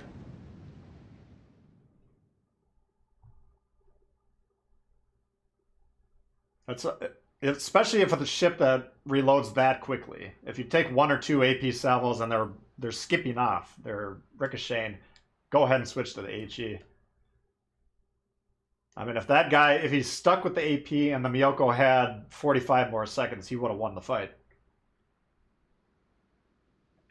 That wasn't too bad. Pretty good. Another nice balanced effort here. Every win we've had, the team's been nice and balanced, and every loss we have, they just completely get slaughtered. So let's take a look here. I gotta get rolling here, but we'll be back tomorrow. Let's see where we wound up. 2 and 2, 3 and 3, 3, 4, 5, 6. Holy shit. 4, 5, 6 and 6. One game over 500. That's not what we're hoping for. I'd say this was probably the gem in terms of overall game. This one, I don't even remember what happened here. It doesn't look like it was any good. This biscuit here, this was the... No, that was a good biscuit. Where's the bad? We had 2 biscuit games, and this one right here, we got fucking shit on. 410 points. Oof. Couple of games where we had really low scores today. Exeter. Whatever. There's a handful of games where we weren't gonna win, no matter what happened. Alabama, whatever. Not the all-time greatest. Yeah, same time tomorrow, 10:30 Central Time. This guy isn't playing like he isn't trying to win. No, absolutely. No, he did a good job. Yeah. Backing up, you know, forcing the Miyoko to come around like that, he basically has to present you at least one broadside shot unless you're really steering on point. And then he hit the AP shot. He actually hit a follow-up one, which wasn't necessarily going to be there, but all he had to do was switch to HE. It would have been a nice, clean win. But yeah, appreciate everyone tuning in. Another great turnout. We had Austin, Vincent, Doped Wookie, Myron, and Toki van der Linde. Thank you guys all for the donations today. Appreciate that. But yeah, we'll be back. Let's see where we're at with the ranked. Rank 7, so hopefully we'll get some deep progress tomorrow. Still got a few games to go. 3, 7, oh god, 12, 17, 23, 29 games. Yeah, I don't know if we're going to be able to finish this one. We're running out of time. Anyway, we'll see you guys tomorrow.